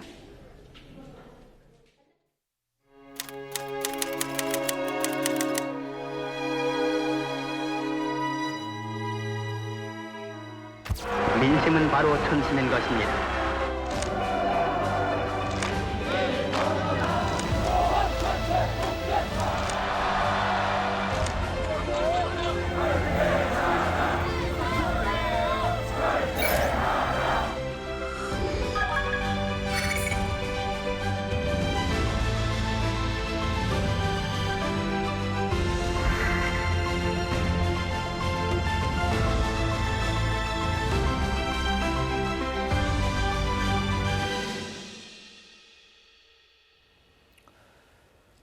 자, 지금부터는 여론조사 전문가이자 여론분석 1타 강사인 윤희웅 오피니언즈 대표도 함께합니다. 어서 오십시오. 네, 안녕하십니까. 예, 그거 좀 잠깐 여쭤볼게요. 네. 그 투표 시간이 네. 6시인 줄 알고 계신 분도 있는데 지금 8시까지거든요. 네네. 이번 대선의 특이점도 8시까지 투표하는 것도 될 수가 있나요? 네, 원래는 사실은 휴일이기 때문에 예. 휴일에는 6시까지 하는 것이 과거 대선의 일반적인 형태였는데 오늘 이제 저녁 8시까지 할 수 있는데 이른바 재보궐선거이기 때문에 재보궐선거 규정은 저녁 8시까지 투표를 하기로 규정이 되어 있습니다. 네. 그것이 이제 적용을 받고 있는데 다른 이제 재보궐선거는 대통령 선거가 아닌 경우 많은 경우 보시면은 평일에 치러지잖아요. 그렇습니다. 근데 이번 대선이기 때문에 정부에서 휴일로 지정을 했기 때문에 휴일이면서 저녁 8시까지 투표할 수 있는 좀 이례적인 상황이 연출이 된 것이고요. 네. 아무래도 이제 과거 평일에 어떤 뭐 광역자치단체장이나 이제 국회의원 보궐선거처럼 평일에 치러지는 보궐선거이다 하면 6시부터 8시에 직장인들이 퇴근하고 투표율이 엄청 많이 올라가는 특성들을 보였는데 이번에는 2시간 연장되기 때문에 더 올라가긴 하겠습니다만은 그런 때처럼 뭐 대폭적으로 퇴근 이후에 휴일이기 때문에 올라가지는 않을 것으로 보입니다. 그런 부분도 한번 좀 지켜보시고요. 출구조사 결과는 오늘 투표가 끝나는 8시 정각에 공개가 됩니다. 저희가 그 소개해드릴 수 있는 마지막 민심 관련된 지표는 여론조사 공표 기간 전인 전에 조사된 여론조사인데요. 이 결과들 좀 보면서 말씀 나눠보겠습니다. 먼저 공표 금지 기간 전날까지 조사된 리얼미터 여론조사입니다. 대선 후보 지지도 이재명 후보 49.2, 김문수 후보 36.8, 이준석 후보 10.3, 권영국 후보 0.7%고요. 자, 이 조사는 에너지경제 의뢰로 리얼미터가 5월 26일부터 27일까지 조사한 겁니다. 18세 이상 남녀 1,003명 대상으로 무선 ARS 100% 방식이고요. 표본오차 95% 신뢰 수준의 플러스 마이너스 3.1%포인트입니다. 5월 12일 공식 선거 운동 시작 후에 지지율 추이도 함께 보여드리겠습니다. 여론조사 결과 하나 더 있습니다. 이번에는 한국갤럽 여론조사입니다. 마찬가지로 여론조사 공표 금지 기간 전에 조사된 결과입니다. 대선 후보 지지도 이재명 45, 김문수 36, 이준석 10, 기타 인물 0.5 이렇게 나타나고 있습니다. 한국갤럽 자체 조사고요. 5월 20일부터 22일까지 전국 만 18세 이상 남녀 1,002명을 대상으로 전화 면접 조사, 표본 오차는 95% 신뢰 수준의 플러스 마이너스 3.1%포인트입니다. 5월 12일 공식 선거 운동 시작 후 지지율 추이도 함께 보여드리고 있습니다. 자, 여론조사 공표 금지 기간 전에 어떤 후보를 지지하는지 민심 좀 살펴보고 왔는데 공식 선거운동 시작 후의 민심 움직임, 추이를 어떻게 해석하시는지 세 분의 총평 잠깐 들어보겠습니다. 윤 대표님 먼저 좀 들어볼까요? 네, 지금 이제 이번 대선은 지금 1강 1중 1약의 구도로 이제 전개되고 있는 것으로 이제 보였습니다. 그래서 네. 이 구도가 사실은 중간에 약간 변동이 있어서 1, 2강 격차가 줄어드는 흐름들이 이제 있긴 있습니다만은 근본적인 큰 구도의 변화는 이제 없는 상황인데요. 이번 선거에 이제 그 두 가지 여론조사 지지율에서의 특징을 들자면 1위 후보가 아마 50% 가까이 높게 지지율이 나온다는 것입니다. 첫 번째로는. 네. 그래서 상당히 이례적인 현상입니다. 아까 최 교수님께서도 말씀하셨습니다마는 양자구도에서도 여론조사 지지율에서 50% 가까이 나오기는 어렵거든요. 왜냐하면 여론조사에는 모른 무응답 비율이 이제 있기 때문에 그렇습니다. 그러니까 3자 대결 조사에서도 50 가까이 나오기는 더더욱 어려운 것인데 지금 이제 넘나드는 이제 조사 결과들을 이전에도 보이기도 했고 지금은 조정이 됐습니다마는 이것은 아마도 이제 이번 선거에서 많은 유권자들이 선거의 의미를 다르게 평가하긴 하겠습니다만 많은 또 중도층 등의 유권자들 같은 경우 또 진보 성향층 같은 경우에는 뭐 윤석열 대통령의 이제 계엄으로 인해서 또 예. 탄핵으로 인해서 실시되는 것이다 보니까 좀 대선임에도 불구하고 이전 정권에 대해서 좀 냉정한 평가를 하겠다 또는 좀 심판을 하겠다라고 하는 이제 유권자들이 상대적으로 좀 많기 때문에 이런 현상이 벌어지는 것이라고 할 수 있겠는데요. 뭐냐면 어느 정당을 지지하는 유권자들은 그 정당의 후보를 지지하게 되는데 어느 정당도 지지하지 않는 이른바 무당층, 중도층 등이 있거든요. 그러면 그 이전 정권에 대해서 냉정한 평가를 하겠다고 하는 그런 층들은 선거 때는 야당을 그 회초리로 사용할 수밖에 없기 때문에 야당이 실제 얻는 지지율보다 높은 그 지지율을 얻는 프리미엄을 좀 얻는 효과가 나타나는 특성이 있습니다. 그것이 이제 하나 있겠고 네. 또 한 가지는 김문수 후보가 어쨌든 국민의힘이라고 하는 큰 정당의 후보인데 그 정당이 평소에 보이던 정당 지지율 수준이 있는 것이거든요. 근데 그 수준까지 후보 지지율을 끌어올리는데 상당히 오랜 시간이 걸렸습니다. 그러니까 최근에 여론조사 공표 금지 전에 좀 회복된 측면이 있었습니다만은 이런 모습은 지금 이번 선거에서 좀 보수층들이 그 여론조사 공표 금지 전까지는 좀 굉장히 활성화되는 부분들이 상당히 좀 더디거나 좀 제약된 측면들이 있었다. 그래서 이제 이 기간 동안에 여론조사 공표 금지 기간 동안에 그것이 얼마만큼 회복이 되었는지 활성화되었는지 그것이 이번 마지막 득표율 선거 결과 보이는데 관전 포인트라고 할 수 있을 것 같습니다. 전 변호사님께서는 지금 앞에 두 여론조사 보셨는데 어떤 조사는 소폭 벌어지기도 했고 어떤 거는 소폭 좁혀지기도 했는데 이 차이가 어디에 좀 유의미한 부분이 있다고 보십니까? 글쎄요, 이게 제가 그 지금까지 수많은 선거, 예. 대선 그리고 지방선거, 총선 이게 해설도 하고 경험도 해봤습니다만 ARS 조사하고 네. 이 전화 면접 조사는 사실은 전혀 다른 여론조사예요. 지금까지 경험해 본 바에 따르면 그렇습니다. 그리고 이 전화 면접 조사도 그렇습니다. 이게 전화 면접 조사원이 훈련된 사람인가 아닌가, 어느 정도 훈련이 되느냐 안 되느냐. 그래서 과연 그분의 그 설문 유도 방식에 따라서 또 다르고 또 설문지를 의도적으로 만약에 만든다면 결과는 전혀 다르게 나옵니다. 그래서 이게 전통이 어느 정도 있느냐. 예. 그래서 우리가 여론조사를 볼 때 이게 조사기관을 본단 말이에요. 그 다들 아시잖아요. 이게 여당의 친여당적인 아니 뭐 지금은 여야가 없으니까 친민주당적인 여론조사기관이다. 아니면 이거는 친국민의힘, 친보수적인 여론조사기관이다. 이런 게 공공연하게 알려져 있단 말이에요. 이러니까 여론조사 이 결과를 두고 이러니까 우리는 이게 믿을만하다 이럴 수도 지금 없는 입장이에요. 네. ALS 조사는 근본적으로 신뢰성이 떨어진 건 맞죠. 응답률은 엄청나게 높지 않습니까? 뭐 15%에서 20% 뭐 이렇게 응답률이 되고 전화 면접 조사는 응답률이고 ALS 조사는 응답률이 굉장히 낮죠. 낮다. 네, 3%에서 한 5% 정도. 뭐 이러니까 과연 어느 쪽으로 어떻게 신뢰를 보느냐 하는 문제가 있는데 어떻든 아직까지 우리나라의 여론조사기관이 그만큼 신뢰를 확보하지 못하고 있다는 건 확실한 것 같습니다. 예. 다만 추세는 뭐 늘 하는 얘기입니다만은 추세는 우리가 지켜볼 필요가 있다. 그러면 김문수 후보의 경우에는 사실은 공식 선거운동이 시작할 무렵에 후보가 결정이 됐잖아요. 네네네. 이러니까 그때부터 계속해서 지지도가 올라온 것이고 그리고 이재명 후보는 아직 좀 투표 기간이니까 이런 말씀을 드려도 될지는 모르겠는데 뭐 이런 얘기는 해도 될 겁니다. 이건 공개적인 사항이니까. 네. 가령 이재명 그리고 이준석 이런 분들은 지금까지 늘 그 지지도가 딱 묶여 있었단 말이에요. 예컨대 이재명 후보 같으면 30%에서 40% 그 사이 여론조사 할 때는 늘 묶여 있다가 마지막에 이제 거기 깨지고 올라갔죠. 그런데 또 한편 혐오도는 이준석 후보가 같이 1, 2위를 다퉜단 말이에요. 네네네. 이러니까 아마 지금 민주당 쪽에서 낙관하지 못하는 이유도 거기에 있을 겁니다. 가령 이재명을 근본적으로 싫어하는 선거인들, 이 투표자들이 마지막에 김문수 후보를 지지하러 마음에 안 들더라도 그래도 이재명이 되는 것은 싫다. 가령 최악을 버리고 차악을 선택한다는 겁니다.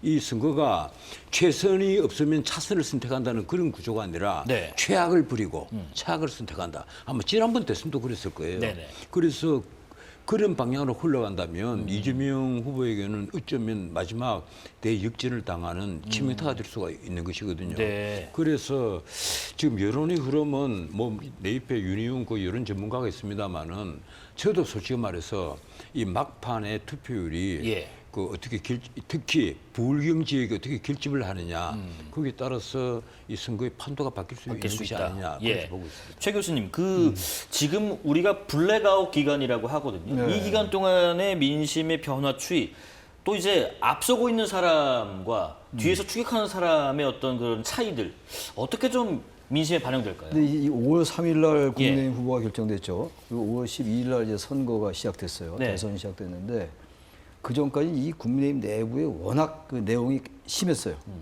일단 한동훈 후보 그리고 무슨 홍준표 후보들 서로들 간에 그 여러 가지 이제 뭐 마타도도 많았고 말이죠. 네네. 이런 게 많은 상태에서 이재명 후보하고 이 국민의힘 후보들과의 차이가 너무 격차가 컸어요.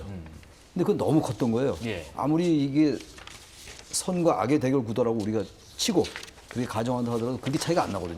우리나라 선거라는 게 흔히들 말하는 것처럼 말하는 게 52대 49라고 얘기하잖아요. 저는 그 정도는 아니라고 보는데 대개는 어쨌든 양대 그 진영이 결집해요.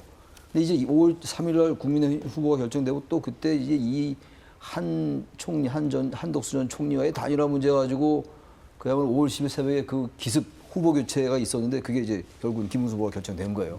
그러니까 시간이 너무 없었어요. 예. 근데 그러면서 전열이 이제 가다듬어지면서 쫓아가기 시작한 겁니다. 진영이 결집하기 시작했던 거죠. 근데 이재명 후보는 4월 27일 날 이미 이제 그 민주당 후보로 결정이 됐던 상황이고 그러니까 너무 차이가 난 거에 비해서 많이 쫓아간 거예요.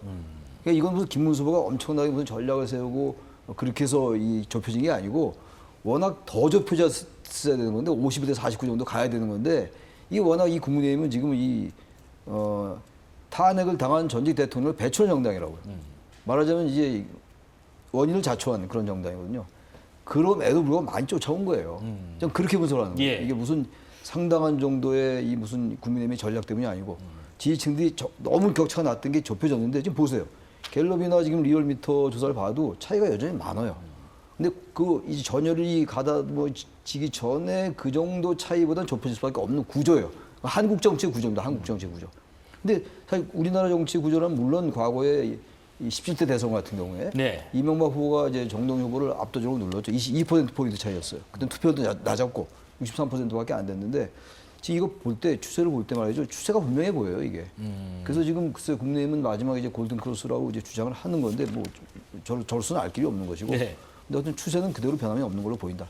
다시 말하면 여러 가지 설화나 변수가 있었음에도 불구하고 선거의 판세나 네. 흐름엔 큰 변화가 없는 게 아닐까라고 저는 추정을 하는 겁니다. 네.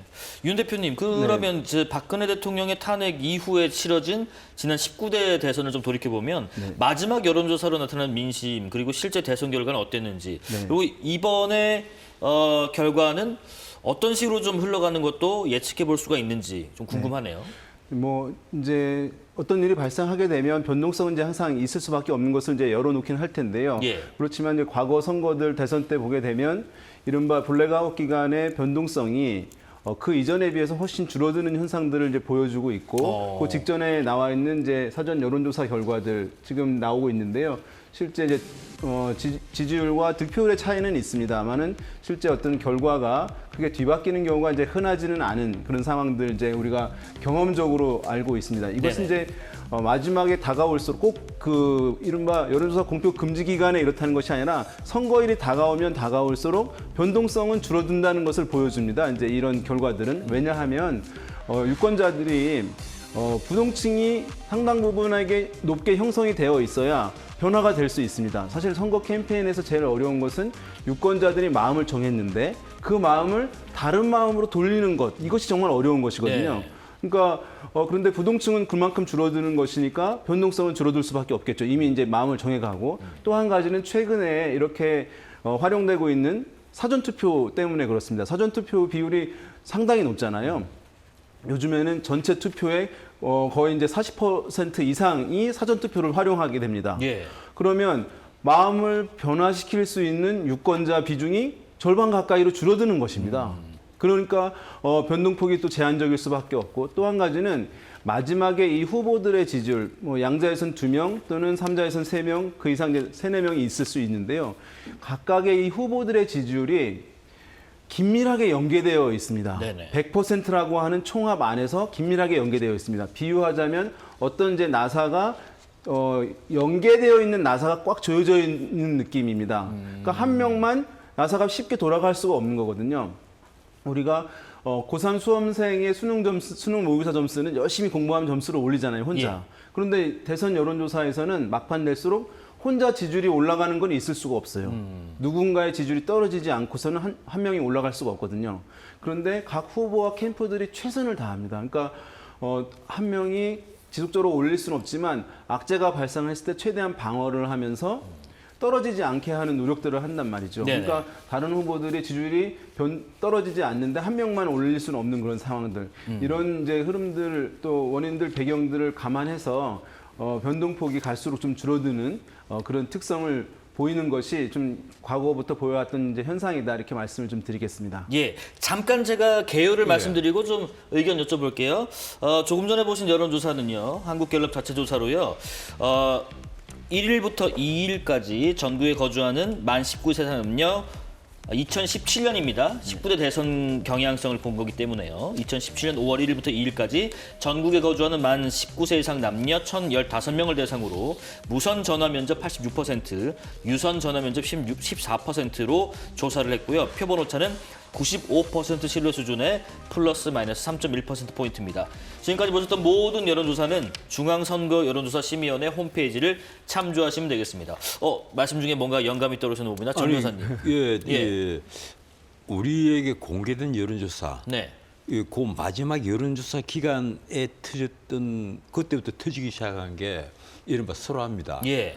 그 가령 모든 선거는 사실 드라마가 있는 쪽이 이기고 그리고 다윗이 골리앗을 이긴다. 이 불변의 법칙이에요. 그런데 이번에 과연 나는 누가 우리 국민들이 보기에 골리앗이라는 거냐 하는 건데 그런데 그 마지막 선거 유세 기간이 딱 선거 여론조사 여론조사 기간이 마지막 그 공표된 여론조사 기간이 딱 지나서 그 무렵에 터지기 시작한 게 첫 번째 터진 게 그 이준석 그 후보가 TV 토론에서 이재명의 아들 이동호의 그 상습 도박 문제를 원래는 상습 도박 문제가 아니었어요. 음란 게시물이었단 말이에요. 근데 거기에 민주당이 화들짝 놀라면서 그걸 전방위적으로 공격을 하니까 심지어 의원직을 제명하겠다 이렇게 공격을 하니까 이준석이 이번에 놀라가지고 이튿날 긴급 기자회견을 하면서 야 판결문 봐라 하고 판결문을 딱 내놓은 거예요. 그 판결문에 보면 3년 가까이에 걸쳐서 2억 3천만이나 되는 돈을 700회에 거쳐서 납입을 해서 상습 도박을 했단 말이에요. 이게 이제 도박이 옳은 겁니다. 그 직업도 없는 백수 아들이 어디서 돈이 나와서 2억 3천만이나 돈을 집어넣느냐. 이 문제가 나왔단 말이에요. 거기에다가 더 큰 설화가 터졌죠. 유시민 전 의원이 설란영 역사를 두고 두 분도 잘 아는 사이잖아요. 이 학력이 고졸밖에 안 되는 사람이 쉽게 말하면 전체 지금 취지가 그거예요. 어쩌다 보니까 국회의원 마누라, 도지사 마누라가 됐다가 지금 대통령 후보 부인이 돼가 있다. 우리나라 영분이 될 수 있다. 그리고 공중에 붕 떠 있다. 고양돼 있다는 표현을 썼습니다. 그래서 제정신이 아니다는 말까지 해버린 거예요. 이러니까 이것은 캠프 차원에서 한 말은 아닌데도 하필이면 그 말을 한 것이 김우진 유튜브에 가서 했단 말이에요. 이재명 후보도 그 유튜브에 출연을 합니다. 그런 유튜브에 가서 그런 말을 해버렸으니까 이것이 일파, 만파, 천만파가 되어버린 거예요. 이 파동에서 적어도 한번 생각해 보세요. 그쪽 진영에 갈 50만 표가 이쪽 진영으로 넘어왔다고 하면 100만 표 차이가 나는 겁니다. 그런 설화가 벌써 두 번 있은 데다가 이번에는 이재명 후보 본인이 또 설화를 냈잖아요. 아니 이게 내 공직선거법 파기환송심 판결을 두고 그게 상고가 됐을 때 당연히 상고기각으로 들었다. 그런데 그것이 막판에 뒤집어졌다. 그래서 이게 또 대법원과 뭔가 유착된 것이 아니냐. 그리고 김문수 후보는 어떻게 공격을 합니까? 지난번에 김만배와 군순일 재판 거래 말고 또 재판 거래가 있었느냐 식으로 공격을 한단 말이에요. 이것이 우리 국민들이 보기에는 정말 화들짝 놀랄 만한 일입니다. 거기다가 집 노조서는 나는 내가 이재명 지지한다는 말 한 적이 없고 어느 누구도 지지를 하지 않습니다. 또 이 얘기를 해버렸거든요. 이거 명백한 허위 사실을 공표한 셈이 또 돼버린 거예요. 이러다 보니까 이런 설화가 연달아서 계속 방방 터지잖아요. 처음에는 아들 문제를 이준석이 거론을 했고 그다음에 유시민 의원이 설란영 기사를 물고 들어갔고 거기에는 이제 본인이 두 차례에 걸쳐서 설화를 낸 셈이 돼버린 거예요. 이것이 가령 근데 이렇게 봅시다. 100만 표를 이쪽으로 옮겨버렸다면 200만 표 차이가 나는 겁니다. 그 마지막에 우리가 이 깜깜이 블랙아웃 기간 안에 엄청난 사건이 벌어진 거예요. 그래서 나는 오늘 특히 8시까지 되는 이 마지막 2시간 늘어난 시간 안에 투표율이 얼마나 더 늘어나는가 거기에 그리고 부울경 지역에서 어떻게 결집이 되느냐. 예. 특히 어제 박근혜 대통령이 한 바퀴 싹 돌았잖아요. 네네네. 그래서 한번, 그것이 우리가 전혀 예상하지 못한 방향으로 흘러가는 지금 흐름이다. 네. 그 결과를 우리가 봐야만 한다. 알겠습니다. 예, 그렇게 생각하는 겁니다. 예. 역시 그 선배 앵커 출신 다우시게 자연스럽게 다음 화제로 넘어가 주셨어요. 그럼 이어서 여쭤보겠습니다. 최 교수님, 이 지금 이재명 후보와 관련된 어떤 논란 그리고 블랙아웃 기간에 있었던 설화들에서 얘기해 주셨는데 최 교수님 의견은 어떠세요? 이것이 상당한 영향을 미칠 수 있는 부분이 있다고 보시는지요? 영향을 미칠 수 있겠죠. 네. 이 설화라는 게 이제 말 실수잖아요. 네. 근데 지금 이준석 후보의 그 27일 발언, 그거는 지금 이제 그 이재명 후보의 아들을 검증한다고 했던 얘기인데, 그게 이제 엉뚱한 이제 그 단어 자체 혐오성. 예. 이걸로 이제 이게 본질이거든요, 지금. 근데 이준석 후보는 이게 본질이 아니다. 검증이 뭐가 문제냐라고 하면서도 이제 워낙 여론이 악화되니까 사과를 2번, 3번 했어요. 사과를 하긴 했는데 그 사과에 단서가 많이 붙어 있었죠. 아무튼 그런데 이게 이재명 후보의 아들을 이제 소환하는 게 됐어요. 근데 이재명 후보의 아들 문제인데 지금 국민의힘이 과도하게 이재명 후보의 가족을 공격하는 걸로 저는 느껴져요. 오히려 이게 지금 이재명 후보를 지지하는 사람들이 이거 어차피 이재명이 이길 거야 라고 하는 사람도 있었을 거야. 워낙 이게 압도적으로 유리한 구도로 전개돼 왔으니까 탄핵 프레임이 유리한 거니까 분명히. 네네. 근데 이런 게 터지니까 야, 이러다 잘못하면 보수가 총결집하겠네 라고 하면서 이재명 후보를 지지하는 사람들이 결집할 수 있어요. 역으로요. 그리고 이걸 그냥 단순하게 객관적인 팩트를 공격하는 게 아니라 가족을 공격하는 게 돼버리니까 이재명 후보의 부인도 공격하고 이재명 후보의 아들도 공격하는 그런 결과가 되고 말았어요. 그런 형국이 됐다고요. 네네. 이준석 후보의 발언이 문제가 있는데 그거를 이제 기화로 해서 그렇게 공격하는 게 됐고 또 하나 문제가 이제 그 뭡니까 최근에 나온 그 댓글 문제도 있어요. 네네. 그건 좀 다른 얘기예요. 그건 이제 이재명 후보에게 이제 오히려 유리한 구도인 거로 해석될 수 있는 차원인데 네. 이 설화라는 게 유시민 후보의 발언 이것도 제가 이 길거리 다니다 보니까 우리 어머니도 뭐 저희 어머니도 고등학교 나왔습니다. 이런 식의 고졸이라고 그러던가요? 근데 그런 식의 이 프레임 카드는 전 선거전략으로 유효하지 않을 것 같아요. 그건 말이죠. 유시민 후보가 저런 발언, 유시민 전 이사장이 이른바 진보 진영이기 때문에 이게 이재명 후보에게 갈 표가 안 간다 뭐 이런 논리지 않아요. 쉽게 말했으면. 예. 근데 그게 연결되지가 않을 거예요. 아마. 연결고리가 약하다. 유시민 전 이사장하고 이재명 후보가 이렇게 딱 등치가 잘 안 돼요. 그렇기 때문에 저는 이러한 이슈, 이러한 설화의 변수가 너무 과도하게 지금 막판에 가서 이게 골든크로스 안에 좋은 자료다라고 보는 것 같아요. 그러니까 현수막 돌고 이렇게 가는데 오히려 이 부분이 전 이재명 후보 지지자들을 결집시키고 또 중도층들도 저건 과하다. 가족을 과하게 공격하는. 왜냐하면 이재명 후보의 아들은 그 문제로 500만 원 벌금도 받았었잖아요. 2억 3천만 원 이 문제는 나중에 법으로 따진 문제인 것이고. 근데 이 김문수 후보가 제가 볼 때 저의 느낌인데 과도할 정도로 자기 자신의 가족들과 그 가족을 대비시키더라고요. 네. 이건 오히려 중도층이 볼 때 이건 선거 전략치고 너무 썩 유효하지 않다. 유효하지 않은 그리고 전략이다. 너무 비겁하게 보인다고 볼 수 있을 것 같아요. 네, 저는 그래서 이게 약간의 변동이 있을 겁니다. 다시 말하면 중도에 있는 유권자들이 볼 때 민감하게 반응한 이슈 정도에 따라서 영향을 줄 수 있다고 저는 봐요. 영향이 전혀 없다고 말씀 안 드리겠는데 이게 아까도 말씀드린 것처럼 완전히 판세나 흐름을 좌우할 정도냐 그렇지 않다라고 좀 보는 겁니다. 민감도는 있지만 그것이 확 좌지우지할 정도까지 가지 않을 것이다 하셨는데 이번에는 윤 대표님께 이 관련된 질문 좀 드려볼게요.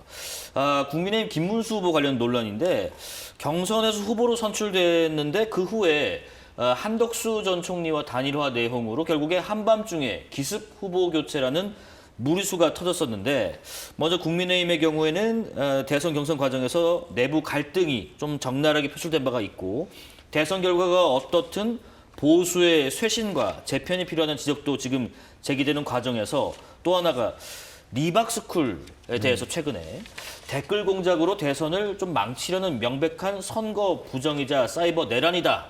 이런 공세를 민주당에서 지금 펴고 있거든요. 네. 이 논란은 이 여론에 어떤 영향을 줄까 싶습니다. 그러니까 좀 명확한 이제 사실관계는 뭐 이후 수사가 이루어져야 조사가 이루어져야 확인할 수 있겠습니다만 그렇죠. 이제 이 사안 같은 경우는 아마도 제가 봤을 때는 이제 진보 성향층에게는 상당히 좀 자극이 되는 소재일 가능성이 있어 보입니다. 진보층이에요. 왜냐하면 네. 이제 진보 성향층에게 이전에 이제 국정원 댓글 사건도 있었듯이 그것에 대해서 이제 상기시켜주는 효과가 있어서 네. 이건 이제 대응을 강하게 해야 되겠다라고 해서 혹시나 어쨌든 좀 앞서고 있기 때문에 여론조사상 좀 이완될 수 있는 긴장도가 좀 느슨해질 수 있었던 상황에서 긴장도를 주는 측면들이 이제 있을 수는 있을 텐데요. 네. 다만 이제 이것이 실제 전체 구도를 뭐의 어떤 변화를 가져올 것이냐, 기존에 이제 구도가 이제 있었는데 그렇게 보기는 힘듭니다. 왜냐하면 아까 말씀드렸듯이 선거 이제 막판에 가게 되면 변동성이 이제 제약될 수밖에 없는데 지금 이제 이재명 후보 측에도 불리한 소재들, 이슈들이 벌어졌고 또 김문수 후보 측 입장에서 봤을 때도 또 불리한 이슈가 터진 거란 말이죠. 예. 이준석 후보한테도 이제 있었죠. 이런 것들이 있는데 마지막에 이제 캠페인을 보시게 되면 잘 보시게 되면 어떤 이제 캠프 쪽에 악재가 발생하면 그 악재에 대해서 상세하게 설명하지 않아요. 그 상세하게 설명하는 순간 그 이슈가 더욱 확대되는 것이거든요. 그럼 유권자들이 그 이슈에 대해 더 잘 알게 되고 영향을 더 받게 됩니다. 네. 그러니까 대부분의 캠프들이 악재가 있으면 이렇게 합니다. 저쪽 상대방에도 이런 문제가 있습니다라고 하는 또 다른 공세를 펼쳐요. 그러면 이미 마음을 정해놓은 유권자들은 내가 이 후보 지지하고 있었는데 문제가 있네. 근데 상대 쪽에도 문제가 있다고 하네. 그러면 내가 마음 바꿀 이유가 없다고 생각을 하게 되는 그러니까 그 지지율이 그대로 유지되게 하는 이제 효과로 작동하게 됩니다. 네. 이것은 사실은 이제 뭐 옳고 그름 이제 문제도 있겠습니다만은 선거 캠페인에서 항상 이제 나타나는 뭐 교본 같은 이제 행태라고 할 수가 있거든요. 그래서 어떤 분들은 왜 명쾌하게 설명을 하지 않냐라고 하는 비판이 있겠지만 이렇게 이제 선거를 앞두고 있는 상황에서 각 캠프는 자기 지지층을 지켜야 되는 것이기 때문에 이제 이렇게 방어를 하게 되는 것이거든요. 그래서 제가 봤을 때 지금 김문수 후보 측의 이제 그 이른바 이박스쿨 관련한 논란들 또는 다른 후보들의 있는 악재들이 서로 이제 엉키고 설키는 가운데 실제 다소간의 영향을 받는 유권자들이 있겠습니다만은 이것이 이제 근본적인 현재 나오는 지지율의 구도의 변화를 가져오기는 좀 제한적이지 않을까 생각됩니다. 예, 특집 사사건건 계속 듣고 보고 계십니다. 전 변호사님께는 이 질문 드려볼게요. 아까 앞서서 개혁신당의 이준석 후보 잠깐 언급하셨는데 그거 포함해서 지금 계속 얘기가 나왔던 이 단일화 관련된 이야기가 있거든요. 단일화. 과연 이준석 후보가 결국 단일화를 하지 않고 완주하게 된 결과 이게 어떤 의미를 미치게 될까라는 생각이 듭니다. 그래서 나는 내가 만약에 이준석 후보에게 영향을 미칠 수 있는 가까운 사람이었다면 예. 아마 진작 드랍해라 그랬을 겁니다. 네. 왜냐하면 본인으로서는 이번 선거에서 적어도 한 10% 혹은 더 넘어서서 지지를 얻으면 5년 뒤 그리고 나가 10년 뒤 이렇게 기대할 수 있는 것 아니냐. 그럼 네. 내 나이 50대에서 나는 대통령의 반열에 오를 수 있다. 이런 생각을 했을지도 모르겠는데 우리나라에서 가령 보수, 진보 양쪽 진영이 나뉘어서 한쪽의 표를 어떤 식으로든지 해서 나쁜 방향으로 영향을 미치던 분이 그 다음에 정치 행보가 하나같이 좋지를 못했어요. 유승민 의원 그렇죠. 무엇보다 이인재 의원은 문자 그대로 한때 지지가 엄청났습니다. 그런데도 YS의 적절한 표현까지 들었는데도 그분이 끝내 이회창과 등을 지고 이회창 후보를 낙선시키는데 1등 공신이다 뭐 이런 말을 들으면서 나중에 어떻게 됐어요? 그 다음에 정치적으로 물론 국회의원은 불사조다 이러면서 다시 의정단상에 서기도 하고 제가 솔직히 만나본 많은 원로 정치인들 중에서는요. 예. 나는 지금 또 내가 어려운 정치적 고민이 있으면 내가 여쭤봅니다. 이인재 후보라든가 몇몇 원로들에게 그 중에 한 분이에요. 그러면 아주 명쾌한 자기 의견을 얘기를 해줄 수 있을 정도로 그리고 지금 또 머리가 아주 샤프하신 분이란 말이에요. 그런 분이 자기의 경륜을 펼치지 못하고 정치계에서 밀려버리는 거예요. 나는 이준석 후보도 역시 끝내 만약에 이번에 김문수 후보가 예컨대 2-3% 차이로 낙선을 했다. 네. 그런데 이준석 후보가 7-8%를 획득을 했다. 이렇게 되면 어떻게 되겠어요? 나중에 두고 그 등태기를 뒤집어 쓴단 말이에요. 그래서 왜 굳이 그렇게 했느냐. 그리고 또 제가 선거 재장면에서 나는 김문수 후보 쪽에는 그런 말을 하고 싶었어요. 뭔가 하면 이준석 후보가 자꾸 단일화 자꾸 주장하지 마라. 왜 그런가 하면 이준석 후보의 표가 단일화가 김문수 후보로 단일화가 됐을 때 김문수 후보로 가는 게 안 가는 것보다 훨씬 적다는 겁니다. 예, 그런 여론조사가 한두 개가 나온 게 아니에요. 예. 그런데 왜 자꾸 단일화를 계속 고집을 하느냐. 과거 윤석열과 안철수가 단일화를 했을 때 과연 안철수 표가 그대로 왔느냐. 아니란 말이에요. 그 앞에 넉넉하게 넉넉하게 그 이재명 후보를 윤석열 후보가 이기고 있었거든요. 여론 지지 쭉 도표를 보면. 그런데 안철수와 막판에 단일화를 하고 마지막 그 TV 토론하고 나서 단일화를 했지 않습니까? 네네. 단일화를 하고 그것이 어떻게 반영이 됐는지 그 이후에 계속 물론 이준석 그때 당대표가 내놓은 젠더 논쟁도 컸습니다만 계속 좁혀 들어갔어요. 그래 끝내 0.73%포인트 차로 24만 표 차이로 신승을 했단 말이에요. 예. 그 나는 그래서 이번에 이준석과의 단일화를 그렇게 바라지 마라. 그것이 결코 김문수 후보에게 유리하지도 않다. 네. 이 이재명을 지지하는 그룹은 사실은 보수 그룹이라기 보기에는 조금 성향이 다르다. 2030 중심의 어떤 젊은 그 뭐라고 할까 이 저항파 이런 그 정신이 충만한 젊은이들 표가 더 많다. 그런 표가 100% 김문수에게 온다고는 보지 않는다. 예. 진즉에 아마 좀 드랍하라고 조언했을 것이다. 윤 대표님 뭐 짧게. 이제 이준석 후보 관련해서 말씀드리면은 제3정당 후보잖아요. 예. 사실은 이제 이 기류는 항상 있긴 있거든요. 약간 이제 엉뚱한 비유라고 생각하실 수도 있는데 여론이라는 것이 우리 평상시에 사람들의 이제 생각의 분포나 총합과 같은 것이니까 보면은 우리가 10명의 친구들이 중국집에 가게 되면 예. 짜장면 짬뽕을 많이 먹지만 볶음밥 드시는 분들이 한두 분 있잖아요. 꼭 있어요. 네, 그러니까 사실 이 두 명의 대선 주자가 요즘은 짬짜 시키는 사람도 있어요. 네.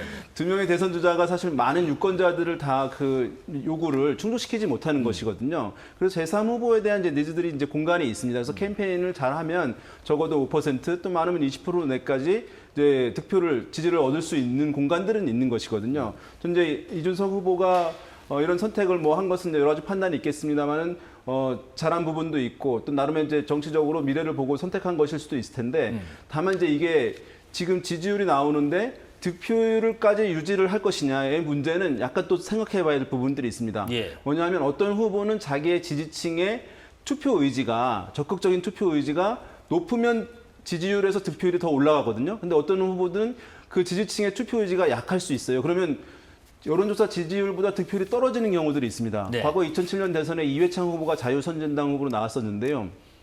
한 20% 넘게 지지율 나오다가 막판에 15%도 안 됐거든요.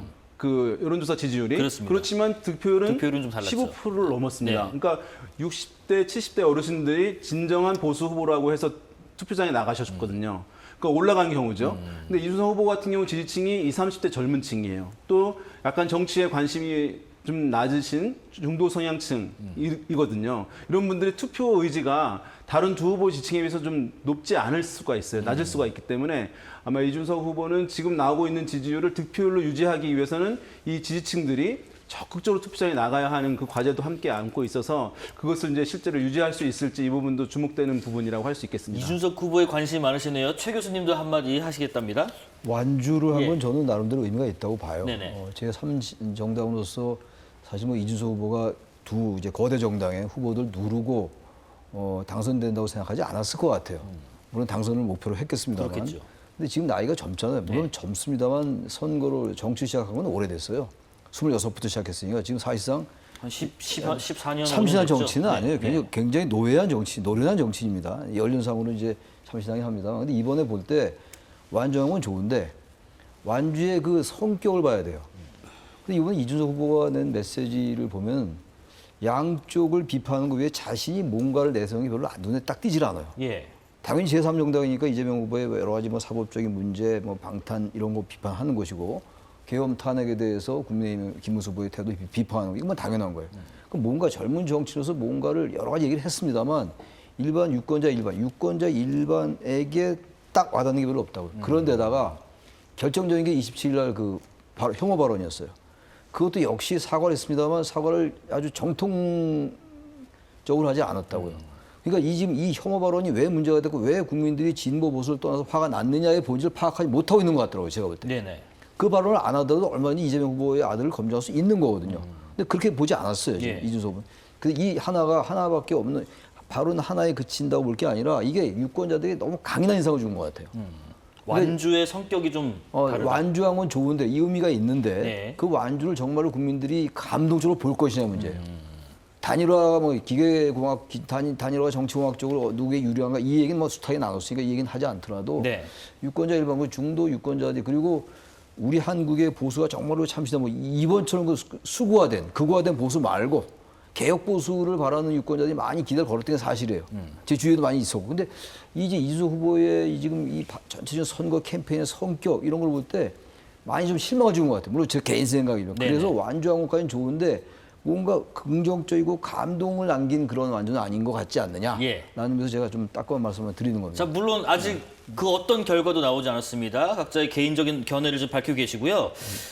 공직선거법상 대통령 임기가 전임 대통령의 임기 만료일인 이튿날 0시부터 시작이 됩니다. 이번 대선처럼 거리로 인해 선거가 치러지는 경우는 임기는 당선이 결정된 즉시 시작이 되는데 당선인 결정은 개표가 마감되고 바로 소집되는 중앙선관위의 전체 회의에서 확정이 됩니다. 그럼 내일 이제 취임 행사가 열릴 텐데 앞서 거리 대선으로 당선 직후 취임한 문재인 전 대통령의 경우를 생각해 본다면 윤 대표님 이번 취임 행사도 좀 간소하게 진행될 가능성이 큰가요? 네, 그렇습니다. 지금 바로 이제 임기를 시작해야 되는 것이기 때문에요. 지금 정부에서 준비를 하고 있기 때문에 내일 뭐 국회에서 간단하게 이제 취임식을 거행하는 것으로 가는데요.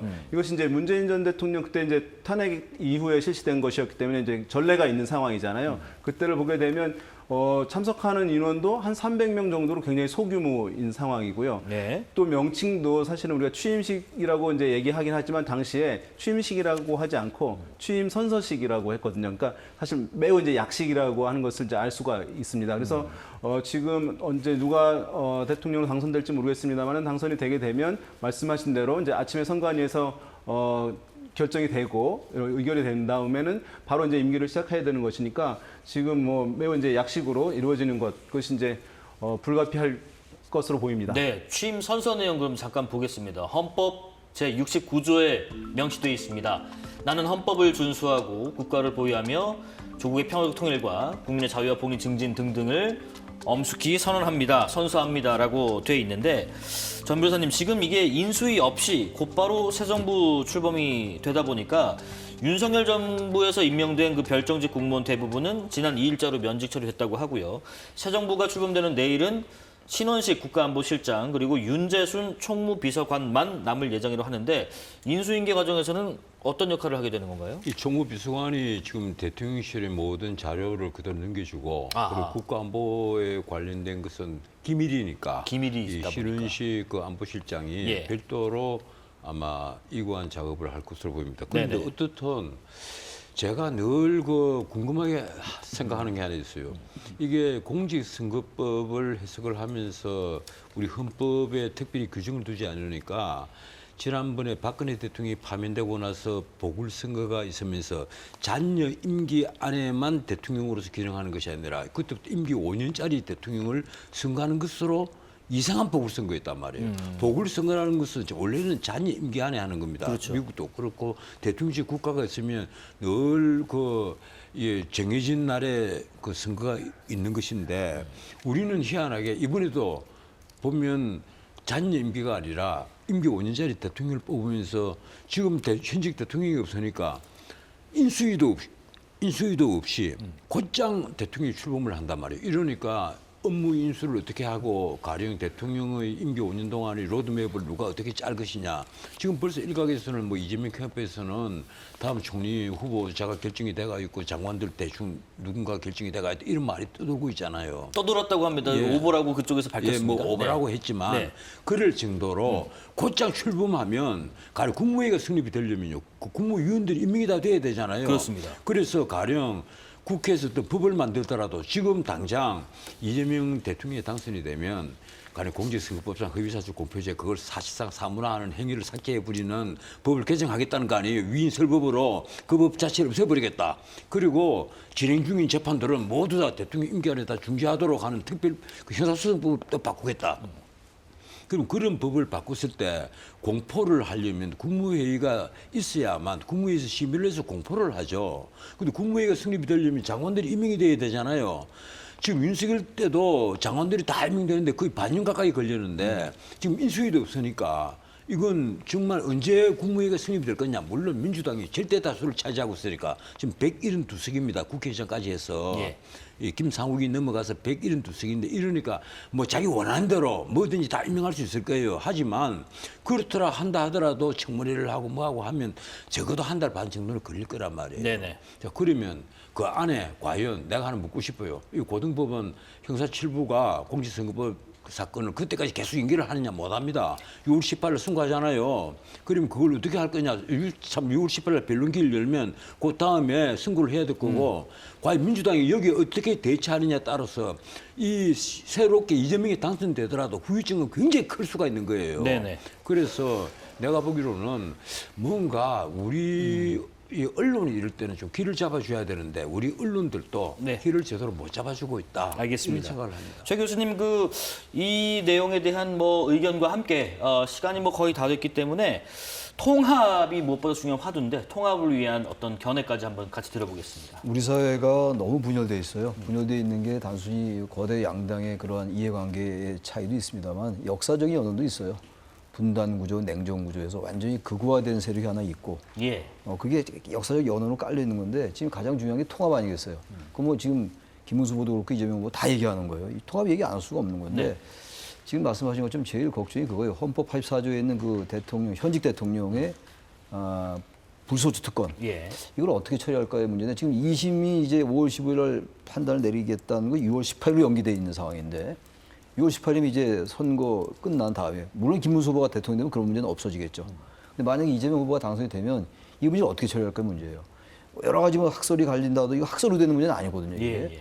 실제적으로 이제 제도적 실천의 문제이기 때문에 이 문제를 이제 어떻게 처리하느냐가 아마 이재명 후보가 만약 대통령이 당선된다면 가장 제1의 관문이 될 겁니다. 네. 어떻게 국민들을 통합해 나갈 때 설득시키고 그러니까 헌법 84조의 대통령 불소추 특권의 정신 같은 거 재판이 포함되냐 되지 않냐 뭐 여러 학설이 있습니다. 이 문제를 여당이 된 거니까 이제 야당을 어떻게 설득시키고 또 국민들 일반에게 어떻게 설득시키냐가 제일 중요한 관건이다. 여기서부터 만약에 이 잘 되지 않고 특히 국민의힘도 마찬가지예요. 국민의힘도 이젠 그 윤석열 전 대통령과 좀 딱 절연하고 예. 그 이른바 그 극우의 여러 가지 의미가 있다 하더라도요. 극우로 인식되는 그런 게 많이 있었던 게 사실이잖아요. 그거 좀 절연 좀 하고 네네. 지금 야당답게 야당이 막 된다면 너무 야당을 전제해서 좀 안 되긴 했습니다만 지금 이렇게 하셨으니까 이제 말씀드리는 건데 특정 지역에 너무 기대고 그러지 말고 네. 정말로 정통 야당으로 가라. 그리고 이쪽도 압도적인 다수잖아요. 다수는 정말로 자제와 관용 알겠습니다. 그리고 제도적 자제 네. 이런 것 통해서 통합에 정말로 솔선수범해라. 그런 주문을 좀 하고 싶습니다. 자, 지금까지 전원책 변호사 최창렬 교수, 윤희용 대표와 함께 말씀 나눴습니다. 고맙습니다. 예, 고맙습니다. 예, 저는 자리를 옮겨서 이어지는 21대 대통령 선거 KBS 개표방송 광화문 특설 무대에서 찾아뵙겠습니다. 개표율 100%대까지 KBS와 함께해 주시고요. 잠시 후에 뵙겠습니다. 이어지는 뉴스 특보 개표방송도 계속 시청해 주시고요. 6월 3일 화요일 특집 사사건건 여기까지입니다. 시청해 주신 여러분 고맙습니다.